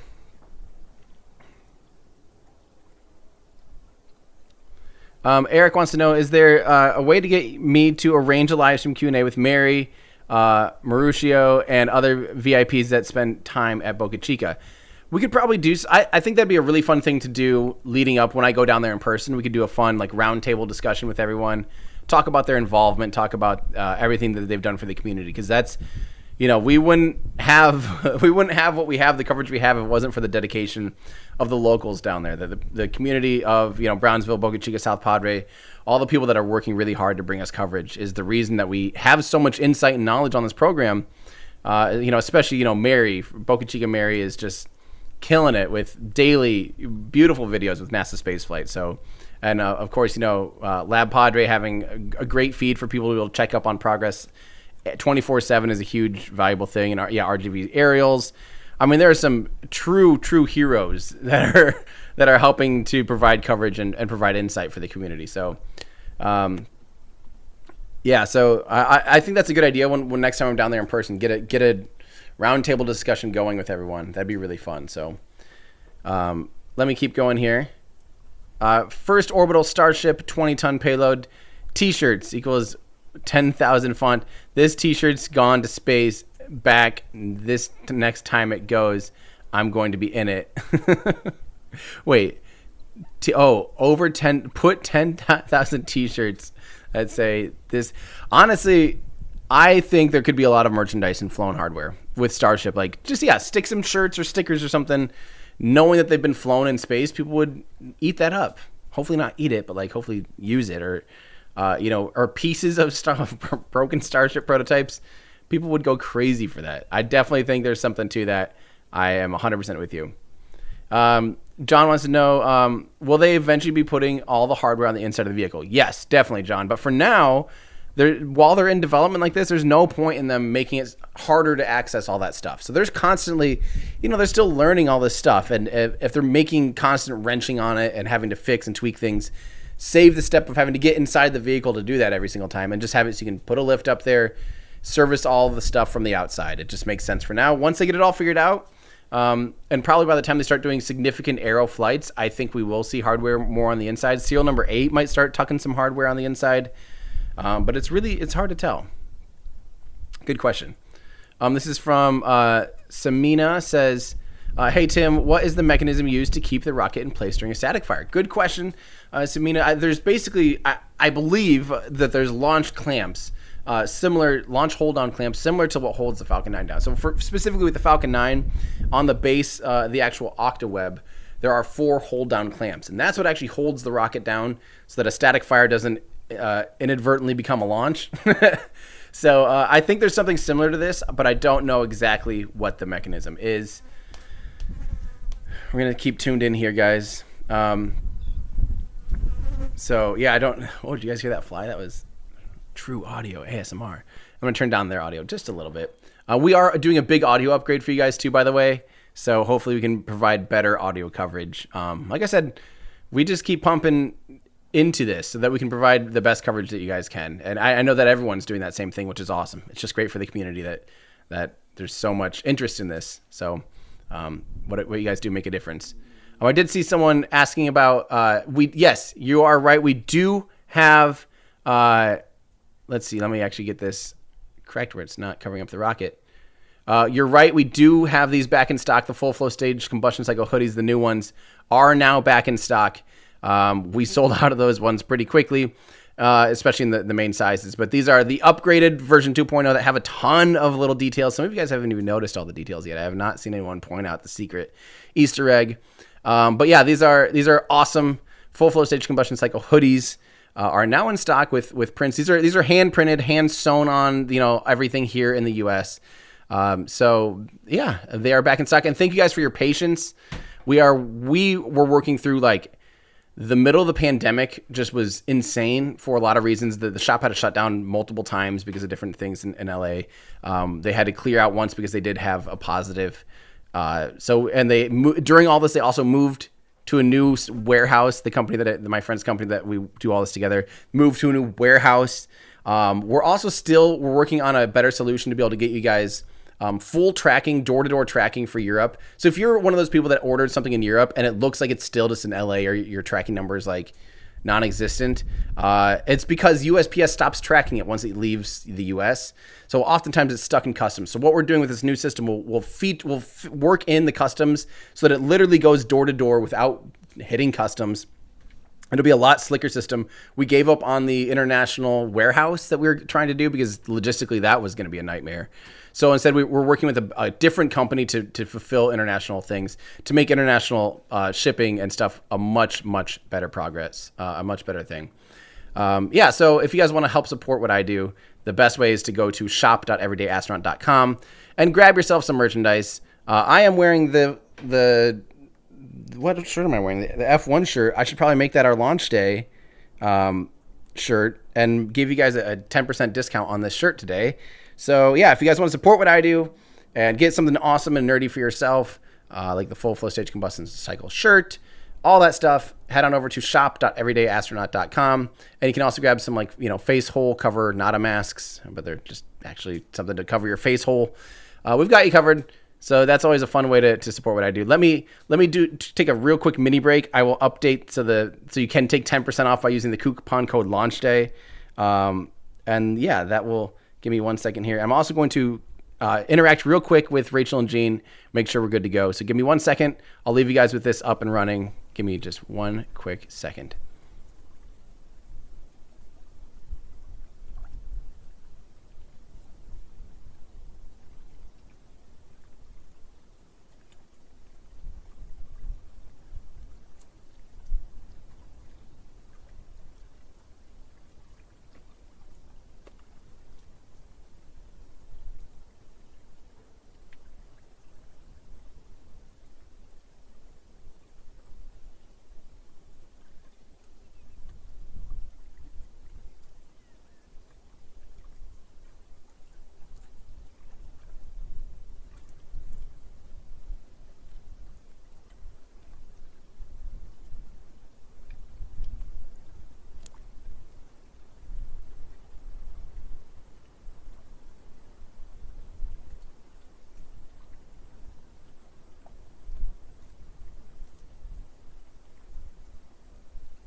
Okay. We are back.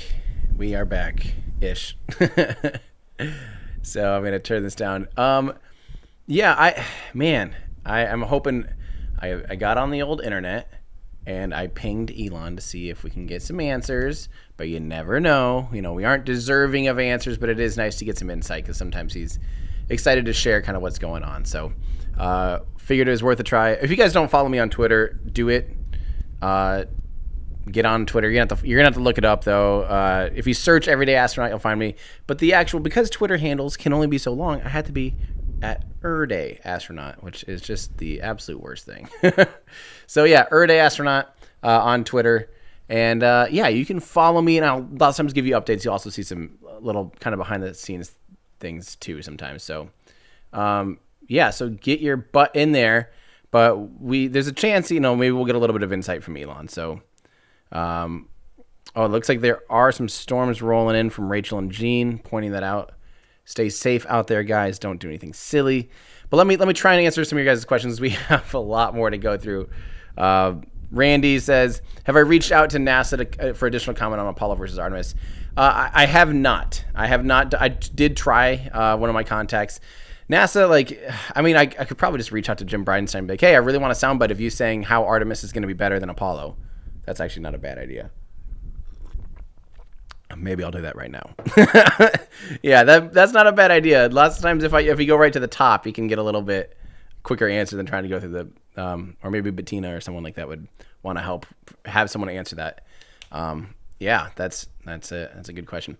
Okay, so from G We Hire says, hello Mars. We are definitely making progress. There's definitely progress going.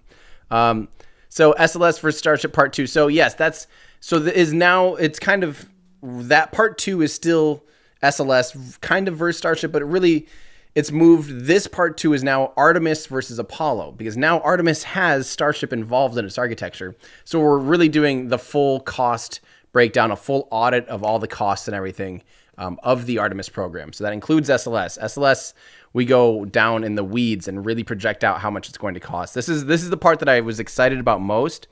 But yeah, let's see. I'm paying attention to what Rachel and Jean are saying. They said waves and lightning strikes. Oh crap! So we might need to get them out of there. And there's a chance too that SpaceX might have to scrub if there's lightning in the area. There is a chance.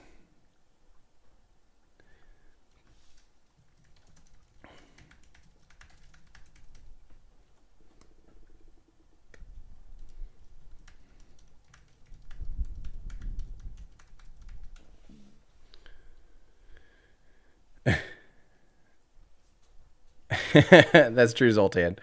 Okay, so let's see. Boom, boom, boom. This is from W. Balrid. I received my pack of facehole covers. I've been surprised that it was packaged in a metallic anti-static bag closed with a removable for flight sticker. Amazing job from the Everyday Astronaut shop. Thank you. Yes, again, all this stuff is hand. It's not like we're doing this with Amazon, Insta fulfillment or anything like that, or print on demand. It's a legitimate ma and pa store. It's my friend's merchandise shop that we've kind of taken over, and he does all of the fulfillment, all of the hand screen printing. Him and his team, so they do stuff for other artists. I don't know if you guys know, remember Jack's Mannequin and Andrew McMahon. He does all of their merch. So he's a busy guy, and we've made him busy too. But it is all. It's not just some Redbubble or whatever. All those Teespring things. These are handmade and. A lot higher quality, a lot more attention to detail, because I think that matters. You guys know me.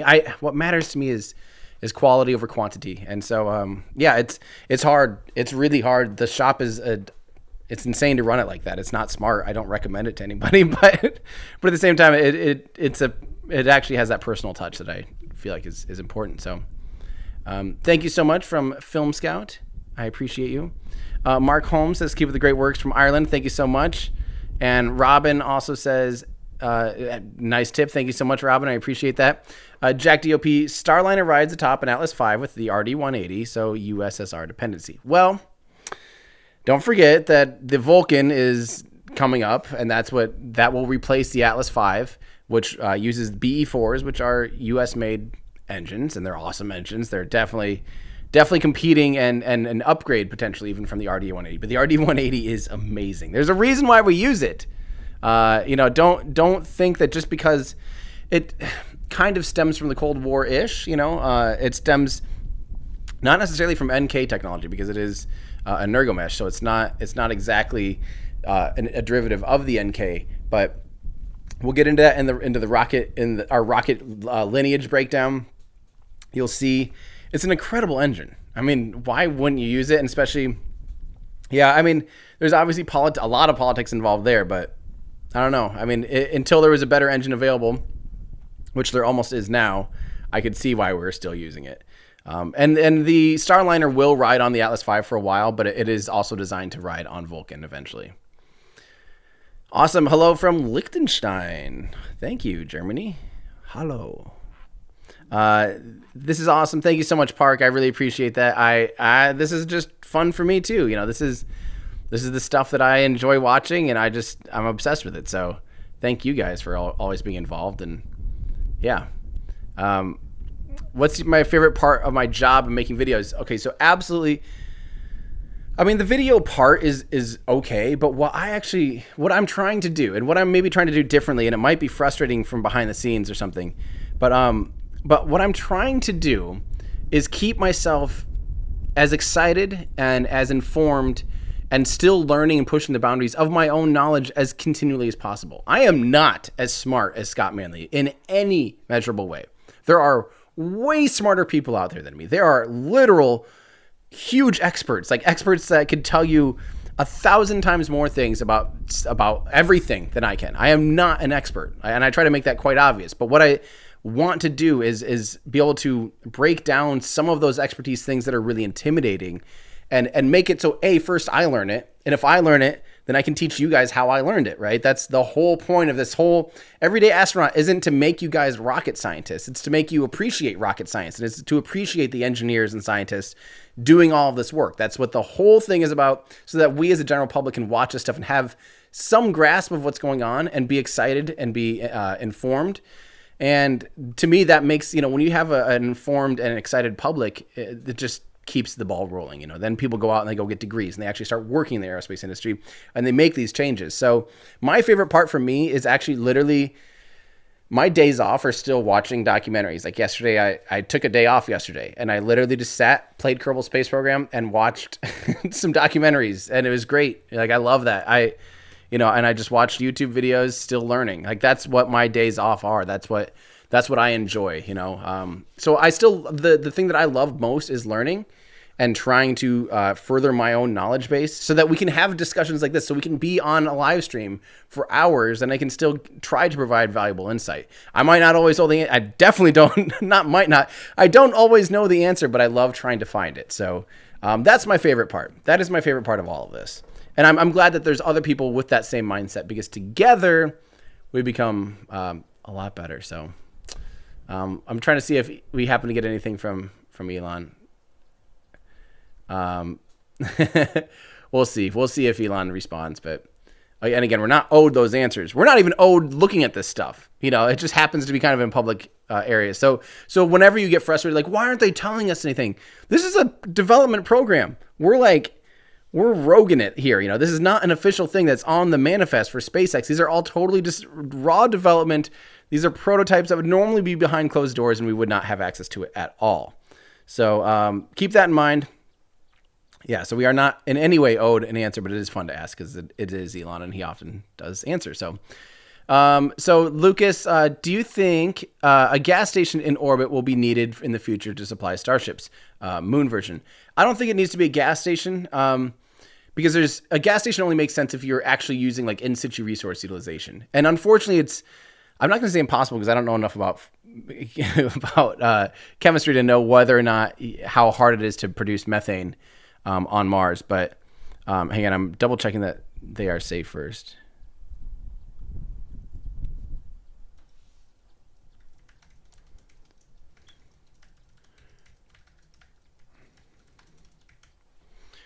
Okay, just checking in with Rachel and Gene, making sure they're safe. But there is venting again from the ground, so they might be repressing. It does take a while to re-chill the propellants from get them back into the operating temperatures.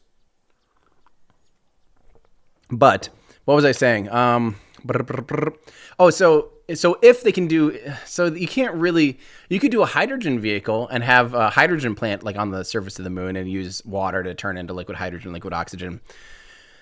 But really, Starship, you just really can't, you can't really refuel Starship in orbit. It's going to require fuel from the ground or on Mars. Mars, you can do it. Mars, you could have a gas tank on Mars and a whole infrastructure on Mars. But at this point, it is limited. And that's actually one of the things that's really hard for the Artemis program is every launch, from my knowledge, and I want to get more answers on this, and we'll figure it out for sure. But every launch of Starship Lunar Lander will require it coming back to low Earth orbit and getting refueled by Starship tankers. So every little tiny moon hop will require like 5 Starship super heavy launches. So if they don't get that nailed down, this whole rapid reuse and multi-reuse and quick turnaround and stuff, these things won't be happening. So keep that in mind. Yeah. So but for orbital resupply, fuel resupply, it does make sense to just use Starship flights. If these end up being $2 million to fly, like Elon claims, then yeah, that'll be by far the cheapest way to get any kind of anything. Like if you can refuel and do a lunar landing for $10 million, that is obscene. That's unheard of. But okay, there were numerous lightning strikes. Actually, guys, I'm going to go ahead.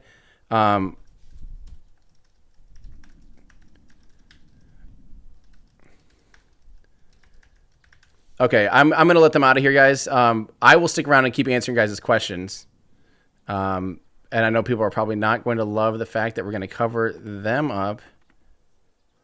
Okay, storm's coming in for them, so we're going to let them out of here. So thank you, Rachel and Jean. Everyone say thank you, Rachel and Jean, and thanks for staying safe. That is what matters the most. So yeah, they're going to turn off the camera. There is a storm coming through already, lightning, and they're getting out of there. So zip, zap, speed.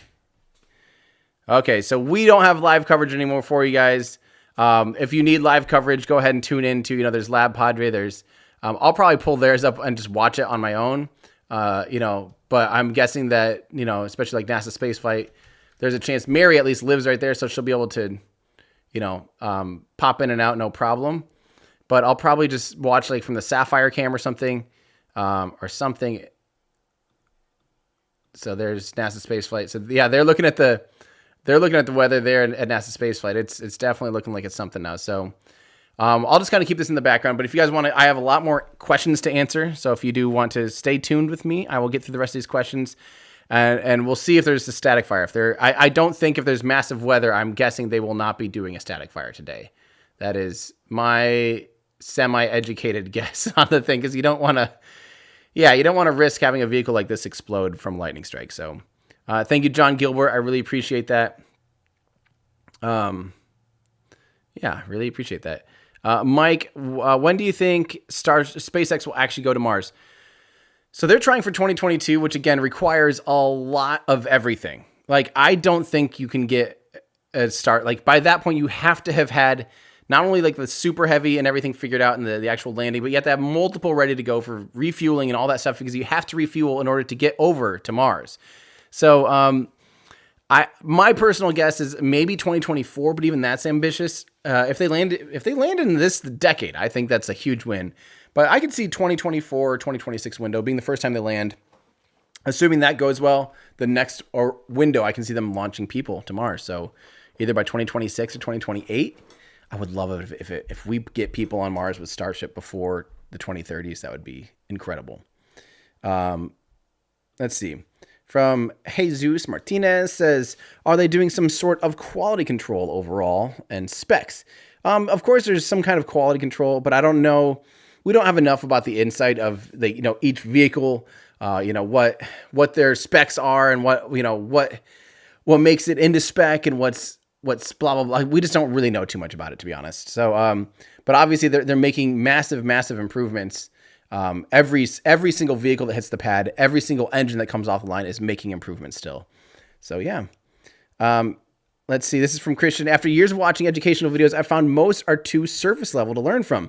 Depth of your videos allow me to understand, retain the info. Yeah, see, that's my theory, is like, let's start at that surface level, no matter what. So even if you're totally new to the subject, we're going to start on page 1. Sorry, it might be a little bit boring, but I try to still dabble in some things that you might not know, because I even still learn things when I'm like doing the basics. I'm like, oh, weird. I don't think I ever realized, so I try to always still start at page 1 so that we can get deep. So you always have the context, and we're trying to do this thing when I write scripts. I do this like storyline to help your brain learn what you need to learn to get to the next section, so that the next section makes sense to the next section. Just a storyline. It's a beautiful, fun little story arc, and I really, really like that. So thank you for saying that, Christian, and thanks for watching. I really appreciate that. From Danny, keep up the great work. Shout out to my dad, Lee. Hello, Lee. I'm assuming either Lee Gilham or Danny's dad, Lee.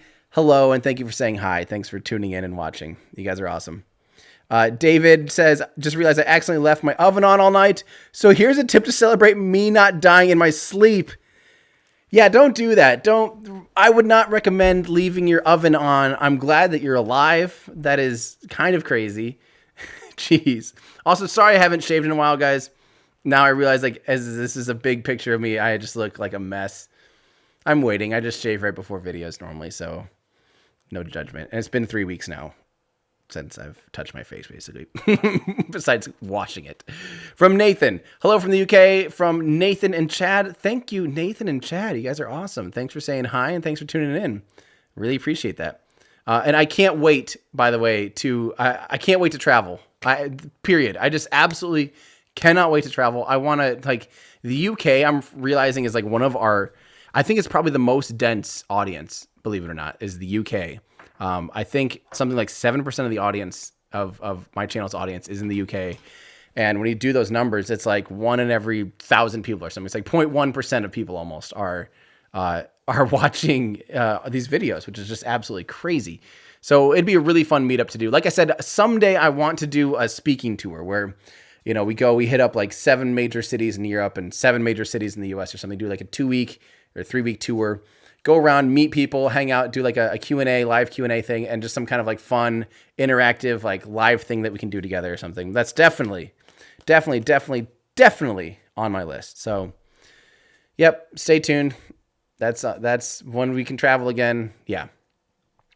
Thank you, Sam, for subbing to Patreon. That really means a lot. That's, again, what continues to make everything we do here better. We're trying to just constantly up the game while not losing our minds, while not, losing too much sleep, just trying to make it so the quality is always better.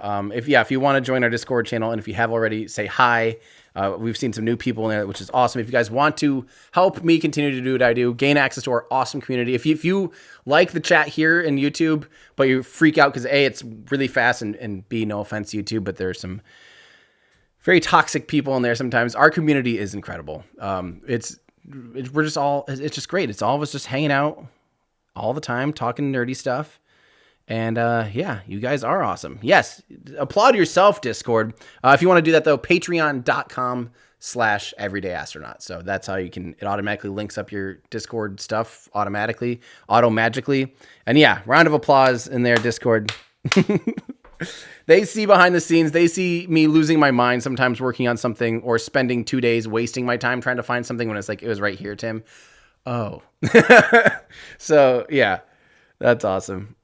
Yeah, we have some new people like Cleach. I don't know how to say your name at all, but I love you guys. So, all right, let's keep going here. Thank you, Patrick. Really appreciate that.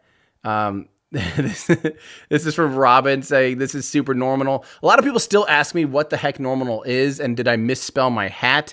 No, we did not. This is just what it is. Here, let me do this for you guys. The hat.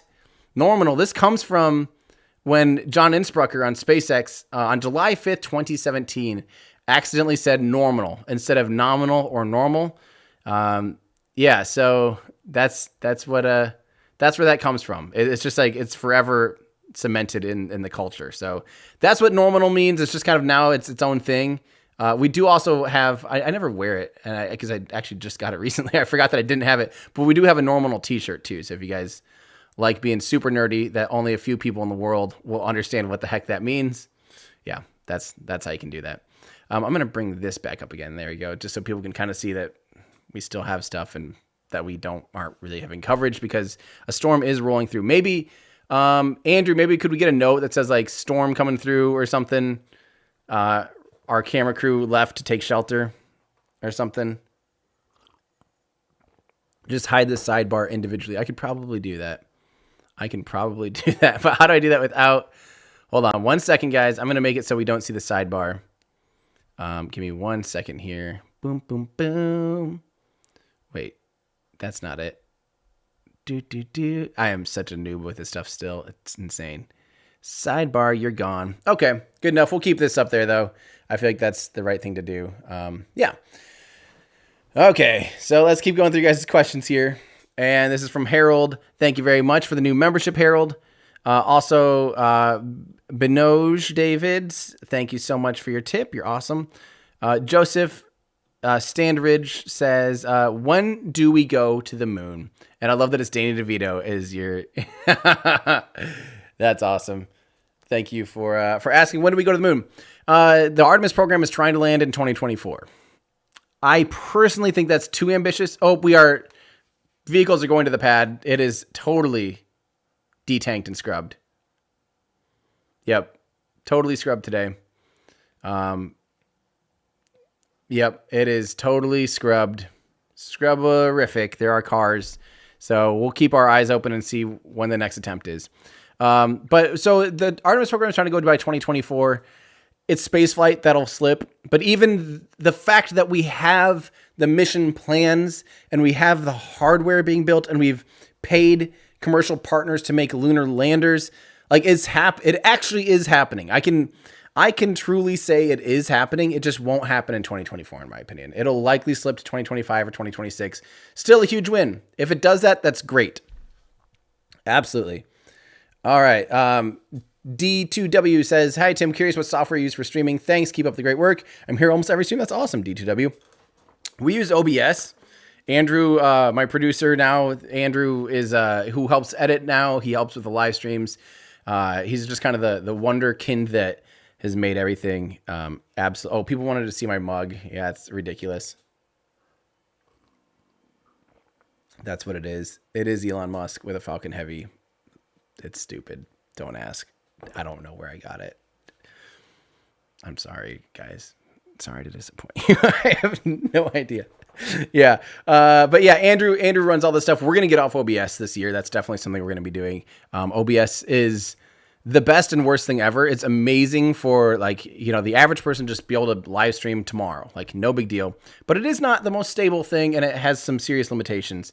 So we're literally going to have like full-blown television studio broadcasting gear and have it so we can move it around and everything. So yeah, so we're always upgrading. Andrew is like shopping as we speak to make a better unit and something that we can also put in a flight case likely so we can cover the same type of stuff in Boca Chica, on site in Florida and stuff like that too. We're just constantly making upgrades, baby. You know me. If you guys watch any of my old videos, you'll understand what I'm talking about when I say we're making upgrades. Is we're just constantly tweaking and trying to make improvements. So from David, any updates with Cocoa, Florida Starship Factory or virtual Falcon 9 stand being built? So the Starship Factory in Cocoa, I think, was literally just hiring a local steel company to help play around with the steel. I don't think there was some consideration in talks for a while about, back in the day about actually shipping Starships to the Cape from Cocoa. I don't think that's going to be the case anymore. I think now they realize logistically it just doesn't make it that much sense to do it that way. I think they're now, I think they're just better off building them at KSC, which is I think what the current plans are. So, yeah. So, but I don't know about the Falcon 9 stand being built, virtual Falcon 9. I don't know anything about a virtual Falcon 9 stand, but yeah, I think there's definitely I think Cocoa, Florida is kind of done with the prototyping. But what I do think will happen is we're going to see more facilities pop up in Cocoa or in Cape Canaveral once this is all figured out. Boca Chica is basically like their playground, right? That's how they learn and how they do things. And then after that's done, I think we'll see this type of stuff moving on over to Cocoa Beach or to Cape Canaveral. So yeah. All right, Tyler, hello. Will the Super Heavy booster be used to launch from Mars, or is gravity low enough that Starship can launch itself into orbit? Absolutely. There's lower gravity and lower atmosphere on Mars, so you can actually fire your vacuum optimized engines on the surface of Mars because it's only about 1% atmosphere. Sea level engines would have no problem firing on the surface of Mars. People will ask me that all the time, like, well, wouldn't an aerospike engine be even better on Mars than it is on Earth? No, aerospike would be worse on Mars than on Earth because you have very little differential between sea level at Mars and outer space. There's only about 1% atmosphere at sea level on Mars, or the ground. There's no sea, so it just doesn't make as big of a difference. Now, Venus, on the other hand, where it's almost impossible to have any kind of vacuum optimized engine or anything but just the atmosphere is so thick you basically can't have a nozzle. But that's the cool thing about an aerospike is you could actually fire a pretty vacuum optimized engine on the surface of Venus because that's how aerospikes work. So sorry, long story short, you can fire your vacuum optimized engines for Starship on the surface of Mars, get into orbit, and do your trans-Earth injection from Mars, all with one stage. That's how much Delta V there is in a fully fueled Starship, and how easy it is to break free to get into orbit on Mars and then to do a trans-Earth injection. There's just not, it's all within the capabilities. Hunter Cut says they moved the facility to Kennedy Space Center already, and it's already under construction. I didn't know if that was for sure a thing, but that's kind of been a thing that we've known was coming, but yeah. All right, here. So let's keep going. This is from David. Hello, Elon, Grimes, and Baby X, and serial number 6. If any of you are watching, Baby X, Grimes, or Elon, hello from David Knight.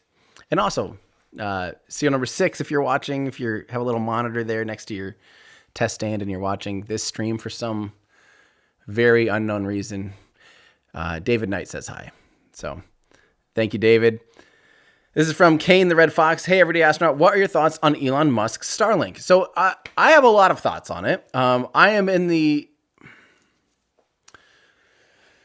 If I'm in the boat that if you are tweeting to someone that internet access isn't important for other people that don't currently have internet access, that your perspective is probably slightly skewed.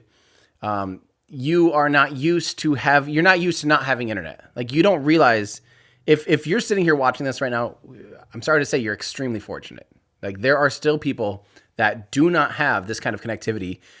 There's rural places in the world, places that don't make any sense to have infrastructure that there's no monetary reason to put an infrastructure down to service this small village in a rural area. That's even true in the United States here. That's especially true in third world countries. And I know people think that's the most hippy-dippy answer to, does Starlink matter? The truth is it matters insanely. I mean, that's my favorite thing to think about is telephones. At the time, telephones had an adoption rate, in first world countries, pretty linear. Like, okay, everyone can have a telephone. We ran these telephone lines to all these houses because there's enough money to be able to afford for people to run the telephone lines and be able to have a telephone. And telephone was a big deal, right? That was a big way to connect people and change the course of business, change the course of communication. Well, adoption rates for telephones just kind of did this, but were really low in third world countries because you had to have that infrastructure to have telephones make sense. And there wasn't the money and the incentive to do that. Cell phones come around, and all of a sudden, adoption rate for cell phones in third world country goes like this, because you can throw down a single tower and service your entire community. So all of a sudden, we went from leapfrogged. The generation of technology leapfrogged from telephones to cell phones, where people went from their first time they could call someone was not on the wall or in their bedroom; it was in their pocket, right? I think this is the same thing for the internet. It does not always make sense to run fiber optic up a mountain to a small tribe in Myanmar. Like, it just doesn't there's no financial reason to do that. There's not, you just can't do that.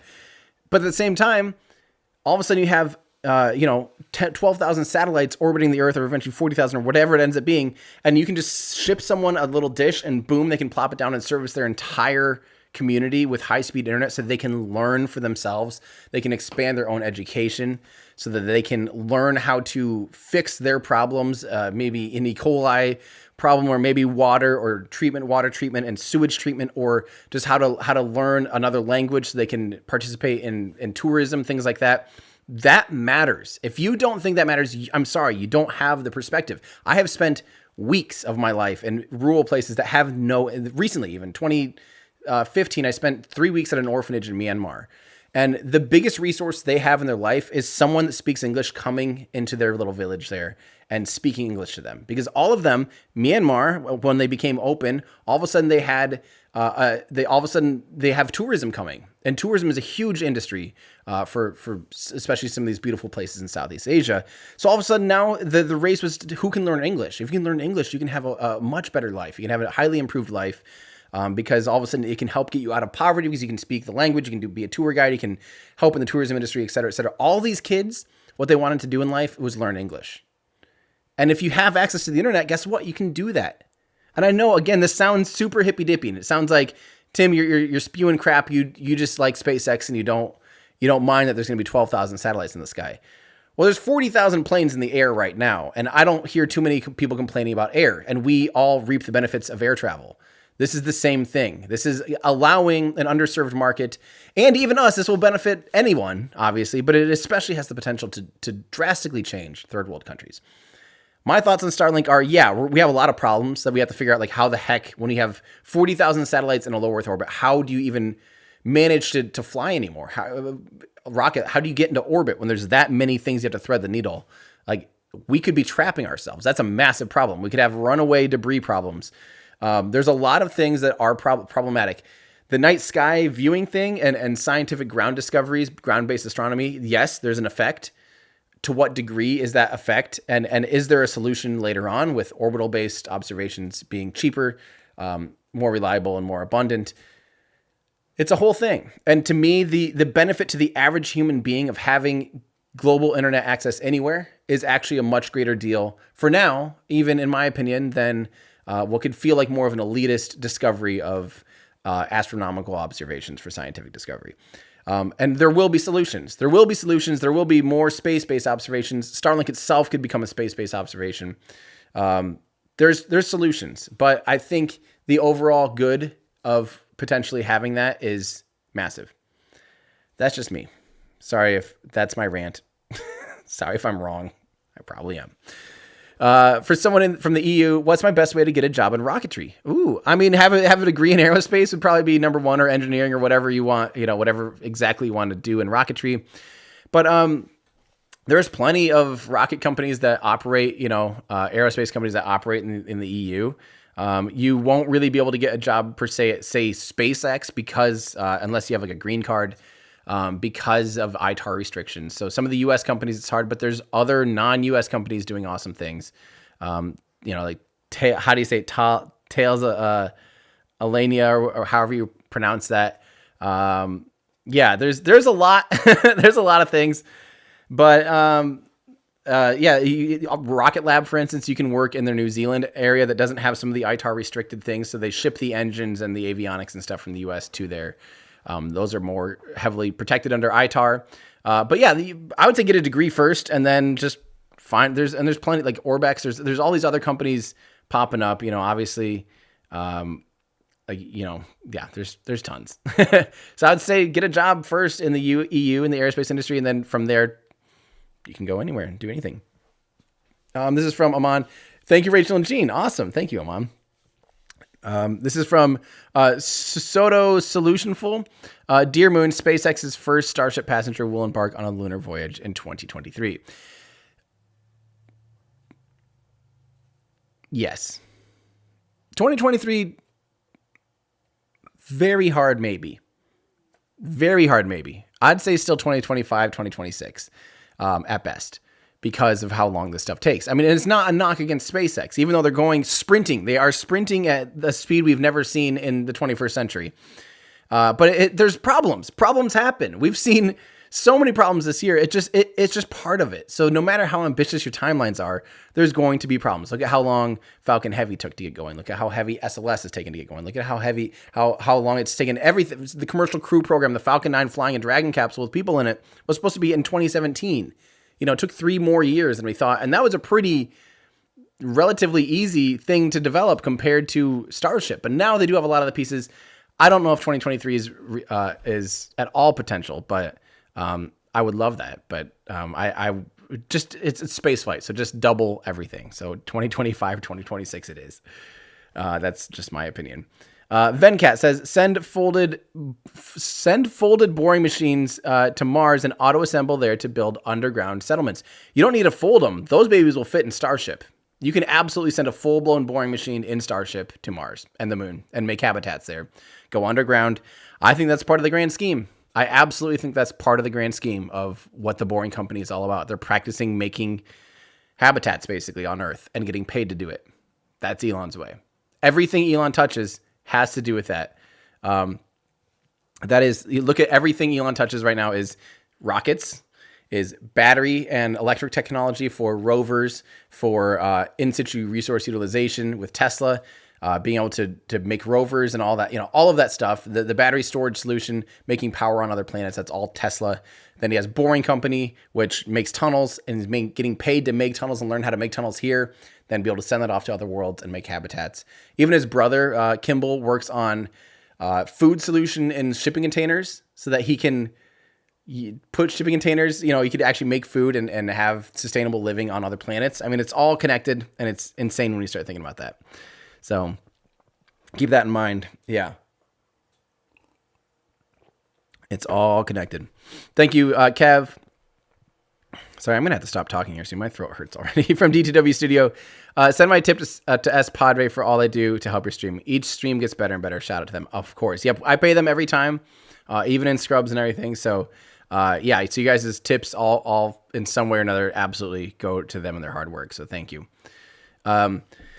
R1214 says, Ian 7 and Eleanor 6 say, thanks, Tim, for these live streams. That's awesome. Thank you, R, for R1214. And hello, Ian and Eleanor. I'm really thankful that you guys are watching these streams. I mean, if I feel like at 6 and 7, if you guys are interested in this, you're in for a wild ride and you have a big potential in the future to make some massive changes. If you're already watching and learning about aerospace when you're 6 and 7, think about what kinds of things you can do by the time you get done with school. I mean, that's some big stuff. So thank you, Ian and Eleanor, for watching and for hanging out on us with us on a Sunday. It's awesome. Really appreciate that. This is from Perpetual Engine. Mystery solved. Fire one Raptor during 150 meter fire on Raptor during 150 meter hop was the googly eyes. Commented this on OLF highlights where I learned about the eyes. That would be really funny. So there's a picture that Boca Chica Mary had where they stuck googly eyes, like just little plastic stickers, googly eyes on the side of the Raptor engine. And it'd be really funny if the fire that we saw on the Raptor engine is literally from like the googly eyes. I think those would be gone in an instant with that kind of heat. So I don't think there'd be any kind of fire, but that is really funny.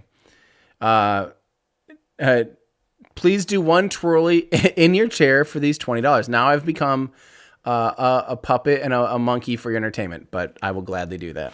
One twirly. You just get one twirly. Whee! You're welcome. Thank you, Zodak. Please. Oh, why did I do that? Now it's gonna be like, Tim, I will pay you $50 to do 10 jumping jacks and to recite the national anthem backwards. Like, nah. So that might be the last. You might be the first and the last, Zodak, Zach. We'll see. Don't do that, please. Maurice Marin says, longtime fan and longtime support. For what it's worth, I love your long, deep videos. Do you think SpaceX will mold bigger parts at some point, like nose cone or rings to reduce welding? I think eventually, once they get it all figured out, and as mass manufacturing comes in, they could do bigger stamps. Like we're talking about stamped. I think like the nose cone sections and some of those header tanks could be stamped out with less welding. They could potentially go with thicker rings. People ask all the time, can they do a single spiral weld? We talked about that on our Ludicrous Future podcast. We've talked about it multiple times. There's a few reasons that the wall thickness actually gets thinner towards the top and thicker at the bottom. So you'd have to have a sheet that somehow changes its thickness. So it's just not really possible. And also the compression weld strength, the compression strength of a spiral like that isn't actually as great as stacked rings. So I'm sure there's been a pro-con list for them about doing something like that, but I think the rings make a lot of sense, and eventually maybe they can stamp out bigger sections and reduce welds, but the welds can be strong. Welding is not necessarily a bad thing. Welding can be a a stronger point than the rest of the metal, especially if they could start doing, I don't think you can do friction stir welding or something on stainless steel. I'm not sure entirely why they do that or don't do that, but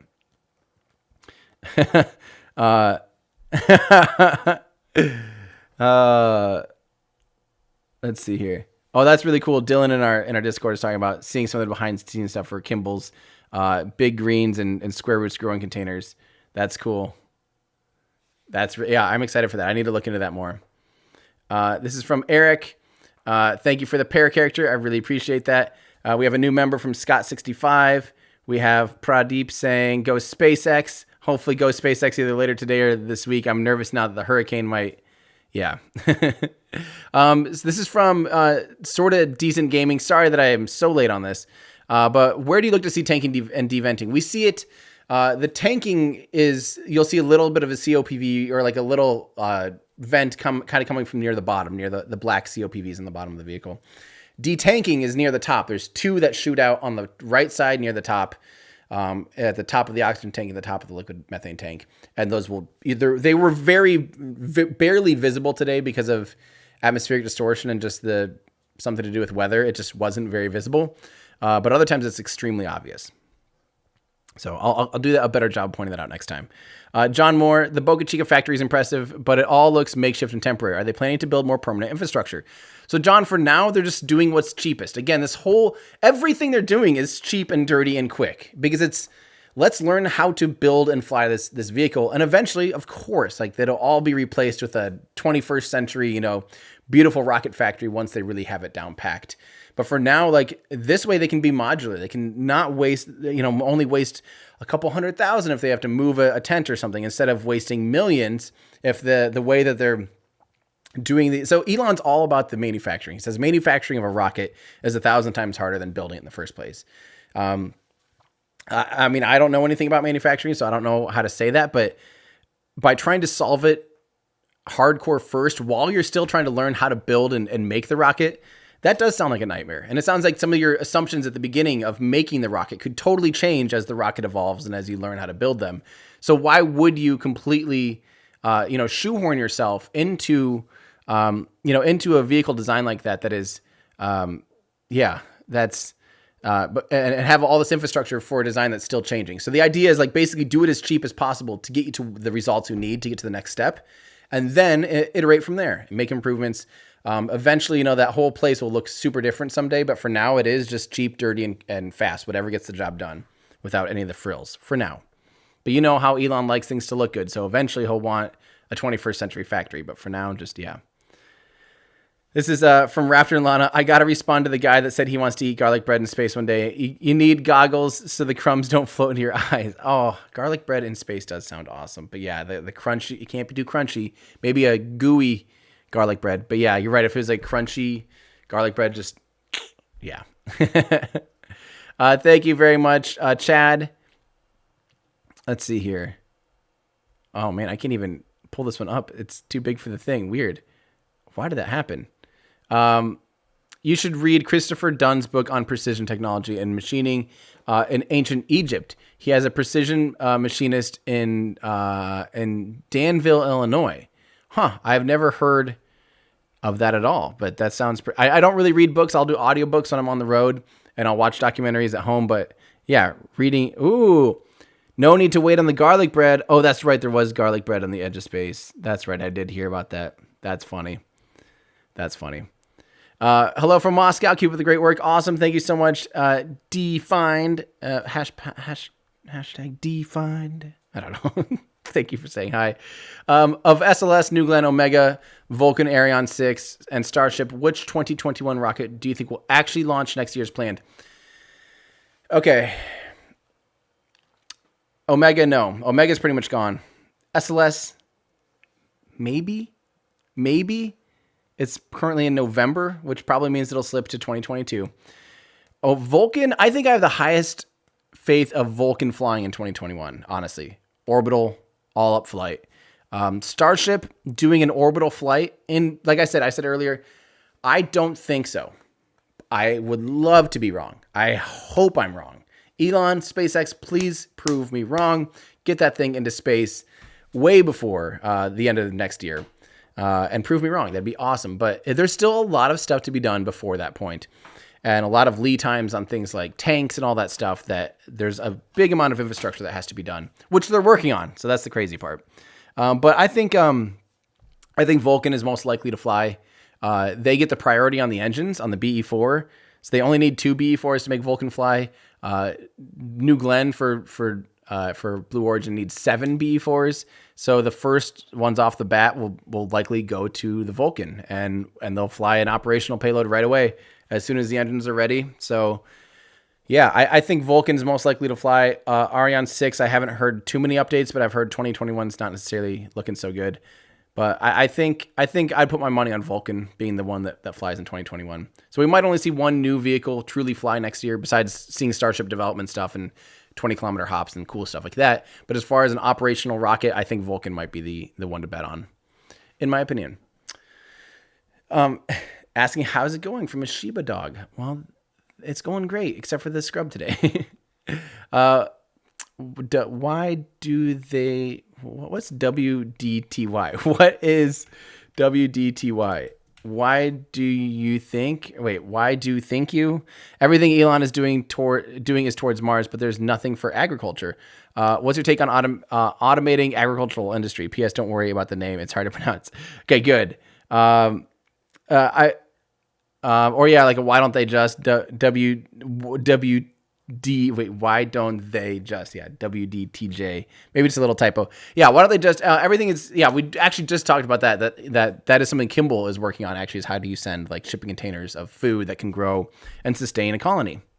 That's something that his brother's working on, so very cool. Chris Haynes, hi Tim, would you be up for making a video on how launch operators avoid hitting other satellites, especially with Starlink numbers in orbit?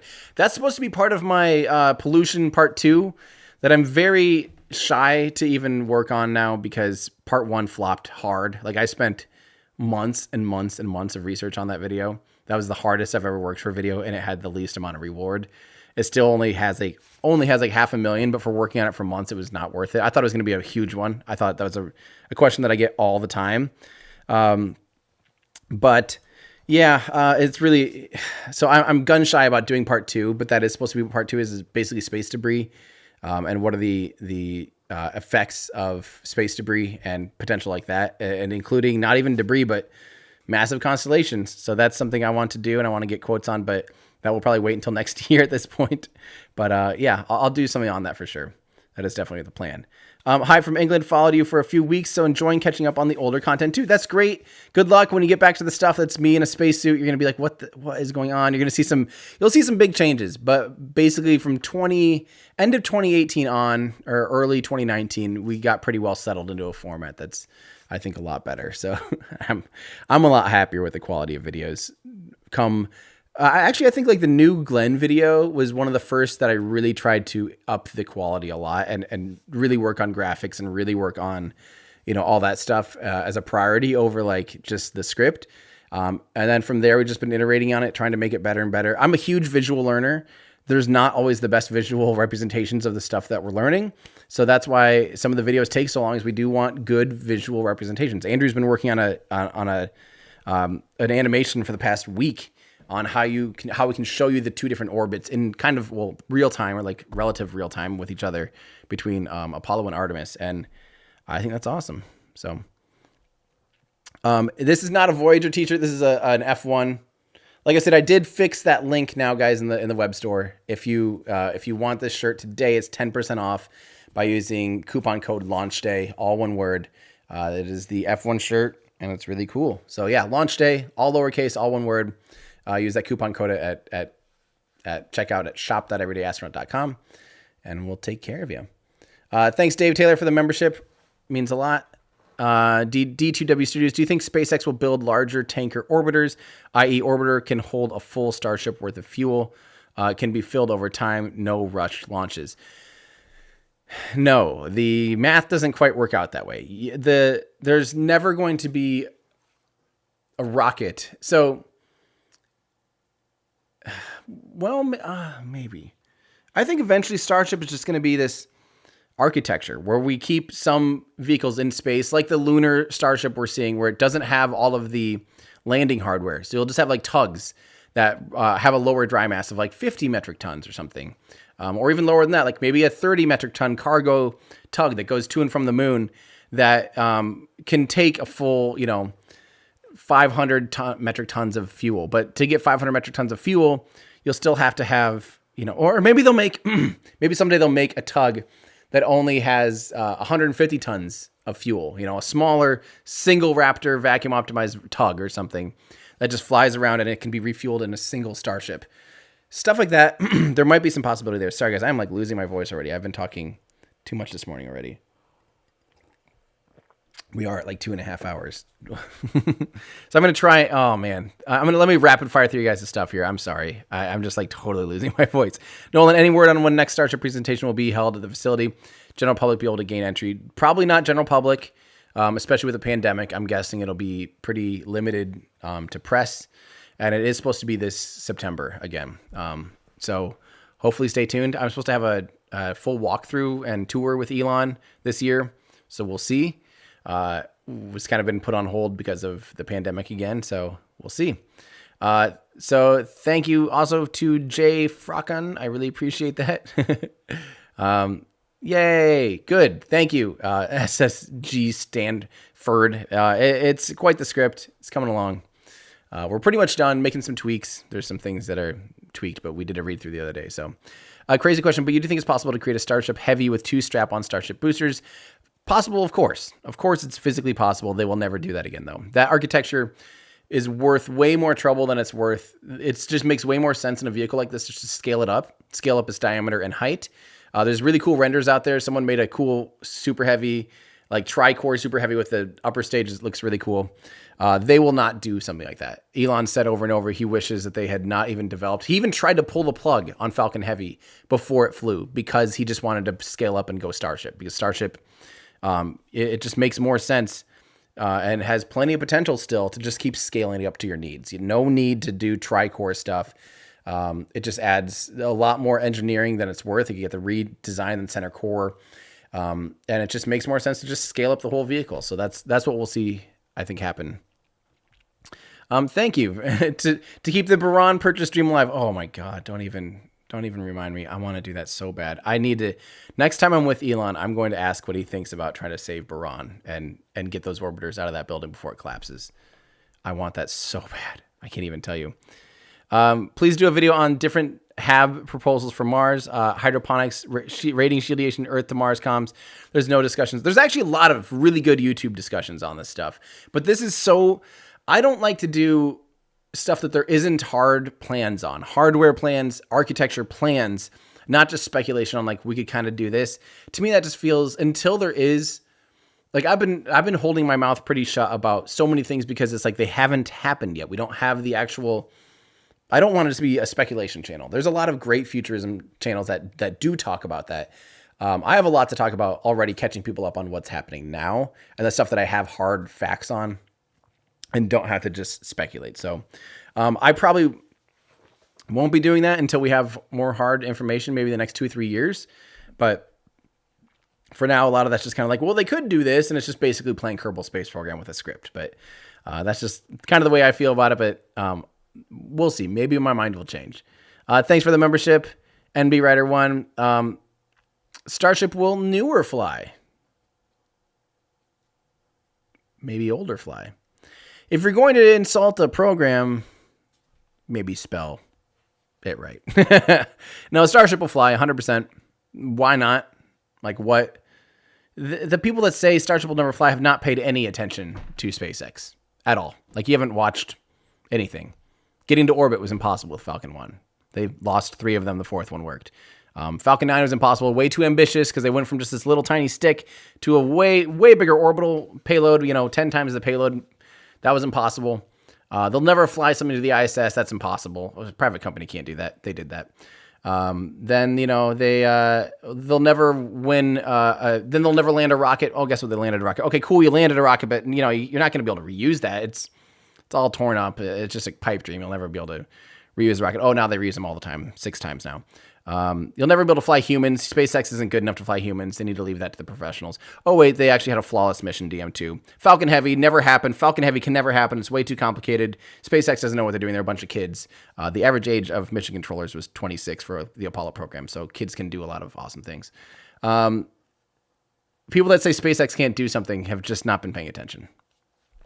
Period. Boom, boom, boom. Boo earns scrub. Boo earns scrub a dub scrubbed. Yes. Boo. Oh, boo. Is this a Simpsons reference? Boo earns. I hope so. No, sir, they're not saying boo. They're saying burns. I really, really, really hope that's what that was, because that would make me very, very happy. I missed your chat, but have you heard anything about Cocoa, Florida? Oh, no, I didn't miss it. We were just very late. Sorry. It's just taking me this long to get caught up. We did answer that. Sorry about that. D2W Studios, hire me for your new TV equipment crew. Where can I send my resume? We're already pretty deep into this, but if you're in Discord, what Andrew did is Andrew just talked me into trusting me, or having me trust him basically for like years in Discord, and eventually I was like, oh, you do know what you're talking about. That's how he proved it to me, because I don't know, I'm always just like, I'll figure it out, and then he just kind of took control. So that's how he did it. Sometimes persistent pays. Hi from LBK. I look forward to seeing your post. Such an exciting time for space exploration. Thank you so much for your explanations and making it easy for us. You should write a book for us. I do want to write a book someday. I want to write a book called like How to Get Things in Space. Everything you need to know about rocket science, basically. And just have it be like a simple, fun book, and turn that into some videos too. I don't know. We'll see that. I mean, I already write like 20 pages per video at this point, so I might as well just write a book. Might as well. Aylmar, have to agree about Coco. Looking at the site, I was stumped trying to figure out how they'd get Starship and Super Heavy down that narrow winding road. Yep. Pretty sure they're not doing anything there, so. Parker says, love your rapidly iterative approach to your work, just like SpaceX, great results and impressive progress. Could use some more explosions, though. No. We don't want explosions here. No, we don't want explosions. That'd be bad. But thank you for your support. Scott, add Scott Manley to OLF, please. Well, Scott Manley is already the busiest human in the... He's a family man. He works full-time at Apple, which has to be demanding 40, 50, 60 hours a week anyway.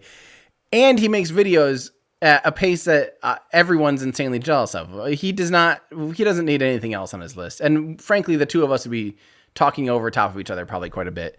People always want him to be a guest. We can get him as a guest someday. But we'll get him as a guest someday. This is from, I need that coffee mug. Please say where you got it. I don't know where I got it anymore. Somewhere on the internet. Look up, I'm sure if you just look up like Elon Musk, Falcon Heavy, old looking painting mug. I don't know. Okay, let's see. This is, thank you very much from Octavio. But here we go. This one actually has a comment. Thanks a lot for all the content. What would happen to Artemis and the rest of the U.S. space program if Joe Biden wins the next elective? Trump's funding increases cut. Love from Brazil. Very good question. So that's the cool thing about what Jim Bridenstine has been doing. He has written contracts, and they have literally been writing checks for programs that will survive the next iteration or the next administration. That's the key why Artemis is so... it's just... all these things get canceled with each administration. But luckily, Commercial Crew made it from, that was during the Obama administration, took on the Commercial Crew program. And then it ended up being made it far enough along during Obama's administration that it happened now during the Trump administration. So it's really good to see funding and the checks written. Same now with the Artemis program. SLS and Artemis truly got written out and proposed and truly solidified during the Trump administration. And importantly, it got funded and checks got written. So it's far enough along that it'll survive an administration change. And yeah, there's been some, I'm very pleased with the current administration's funding for NASA. It's been good to see some of the costs go up or the funding go up. But they've defunded some things that I think are important too. Education, for instance, educational outreach. Although there are resources out there now, but it even actually affects my ability to grab some of those resources. Some of the archives and stuff are just not as accessible. One of the things that we had used before is no longer available. But I mean, yeah, so there's pros and cons, but I think we're far enough along in Artemis that it will survive, and that's the whole key. Artemis, the biggest risk to Artemis was not to human life like the Apollo program. The biggest risk to Artemis was cancellation. And even though it's expensive, say what you will, if it works and survives the administration change, whenever it is, that's great. Do I think Falcon Heavy could put some modified Starlink satellites into orbit around Mars? 100%. Yes. And I think it could send, I don't know what the payload, the TMI, the Trans-Martian injection ability of a Falcon Heavy with some Starlinks, but they could put a dozen, and a dozen could give you much better coverage, because there's already insane latency on Mars. Like there's a 20-minute latency. So you don't have to worry so much. They could be in a, Martian stationary orbit or just in some kind of equatorial orbit. We could cover Mars really well in just a single launch. And I think Elon absolutely plans to do that. 100%. Thank you very much, Horror Gamer 66. I really appreciate that. How long can a single dome be on Mars? No idea. I have no idea, unfortunately, Dan. I don't know what the restrictions would be on a dome. I think you're manufacturing products. Like, can you make iron and steel and glass on Mars and build from there? And then how big can you make a dome on Earth? You could probably make a bigger dome on Mars because you could use inflatable pressure differential to support some of the structures. Since you're basically in a vacuum, right? You're at 1% air. You could have 5 psi or 0.3 bar, basically 0.35 bar would be like, a lot of pressure to hold up a structure. So you could actually build a really big structure on Mars like that. But other than that, I have no idea. I don't know what the limitation would be. This is from Andreas, says, from the puck up, what provides the structural support for the tanks and the upper payload? And the drawings, I don't see any internal beams. That's kind of the key with stainless steel. It's thick enough. These are, for instance, the old Atlas rockets and the Centaur upper stage uses so thin of stainless steel, it's only structurally rigid when it's under pressure, just like a soda can. But the walls of this vehicle are thick enough that it's self-supporting without pressure, really. And when it's under pressure, it's extremely strong, can handle those thousands of tons and 3 Gs of acceleration. So it's just in the walls. It's just in the walls. But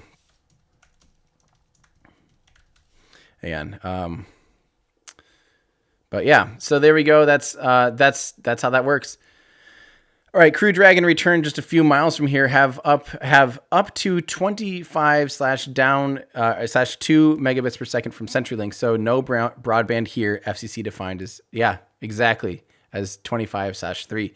So yeah, there's improviser. Basically exactly right. We don't. Even in the United States, there's still not broadband. We had a 21st century spacecraft landing, what'd you say, just a few miles, basically 20 miles or whatever, 32 kilometers away, and still no internet in a civilized world, really. I mean, not high-speed internet, so yeah. Happy hacking, how you doing, man? On my free time, I study mixology, the art of cocktails, absolutely. One infusion technique uses pressurized whipped cream bottles. I considered buying one, but I'm still afraid of blowing up like Star Popper. These bottles can reach 55 bar. That's crazy. I did not know that. That's pretty cool. That's kind of insane. That's awesome. Jordo says, hey, Tim, huge fan. Thoughts on Starship shielding? Do you think that a temporary storm shelter would suffice for, or is a lightweight shielding in the works? Shielding as in like Whipple shielding from MMODs like micrometeorites, or radiation shielding, because there's just you basically have to calculate risk and know what the odds of being struck by a micrometeorite are. But radiation shielding, I don't know much about it. I do know that if you have a vehicle with propellant, you can face it towards your radiation storm, and face the propellant and have enough. All you need is mass, basically, in between you and the radiation, the source of radiation. And so, say it's a big solar flare, we see it coming because we have stereoscopic imagery of the sun. We see it rotating and it's going to hit the crew. We go, okay, sound the alarms, point the tanks and the engines at the sun. Everyone get behind a wall of water and you'll be fine. And you stay there for 24 hours. There's actually plans for the Orion capsule, a similar thing. They actually get down into the trunk, basically, of the Orion capsule, and they put all the bags over their head and try to protect themselves radiation shielding wise. So, I don't know if I don't know if it'll have like MMOD protection per se. That's the good thing about stainless steel is it's definitely going to handle some of that better than thinner pressure vessels. So from SSG Stanford again, Tim Dodd and Bob Ross both have the exact same letter structure in both their first and last names. Coincidence? I think not. You're right. Tim Dodd and Bob Ross. Dun dun dun dun dun dun. That's awesome. Thank you for that. Randy, do I think the first 18-meter Starship will be a tanker? I have no idea. I have no idea what the first real Starship here, the first couple are actually going to end up being. So no idea, unfortunately. I'll let you, we'll have to just wait and see. What's keeping them from creating telescopic or expanding wings on reentry? If the parachute model is the way to go, more surface area is better. Telescoping things are really hard to actually have. Like, there will be a lot of pressure on those aero surfaces on reentry. You don't necessarily need a lot. You don't need lift. The Starship will, the fuselage will provide lift. Those little bit of flippy flappy things can provide enough lift to keep yourself at the right angle of attack and keep yourself in the portions of the atmosphere that you want long enough to reduce peak heating, all that stuff. They have enough aero surfaces now. The big thing is the control scheme of those flaps is in order to be able to really change your angle of attack, change your total amount of drag, and precisely steer and maneuver through the atmosphere at an angle like that.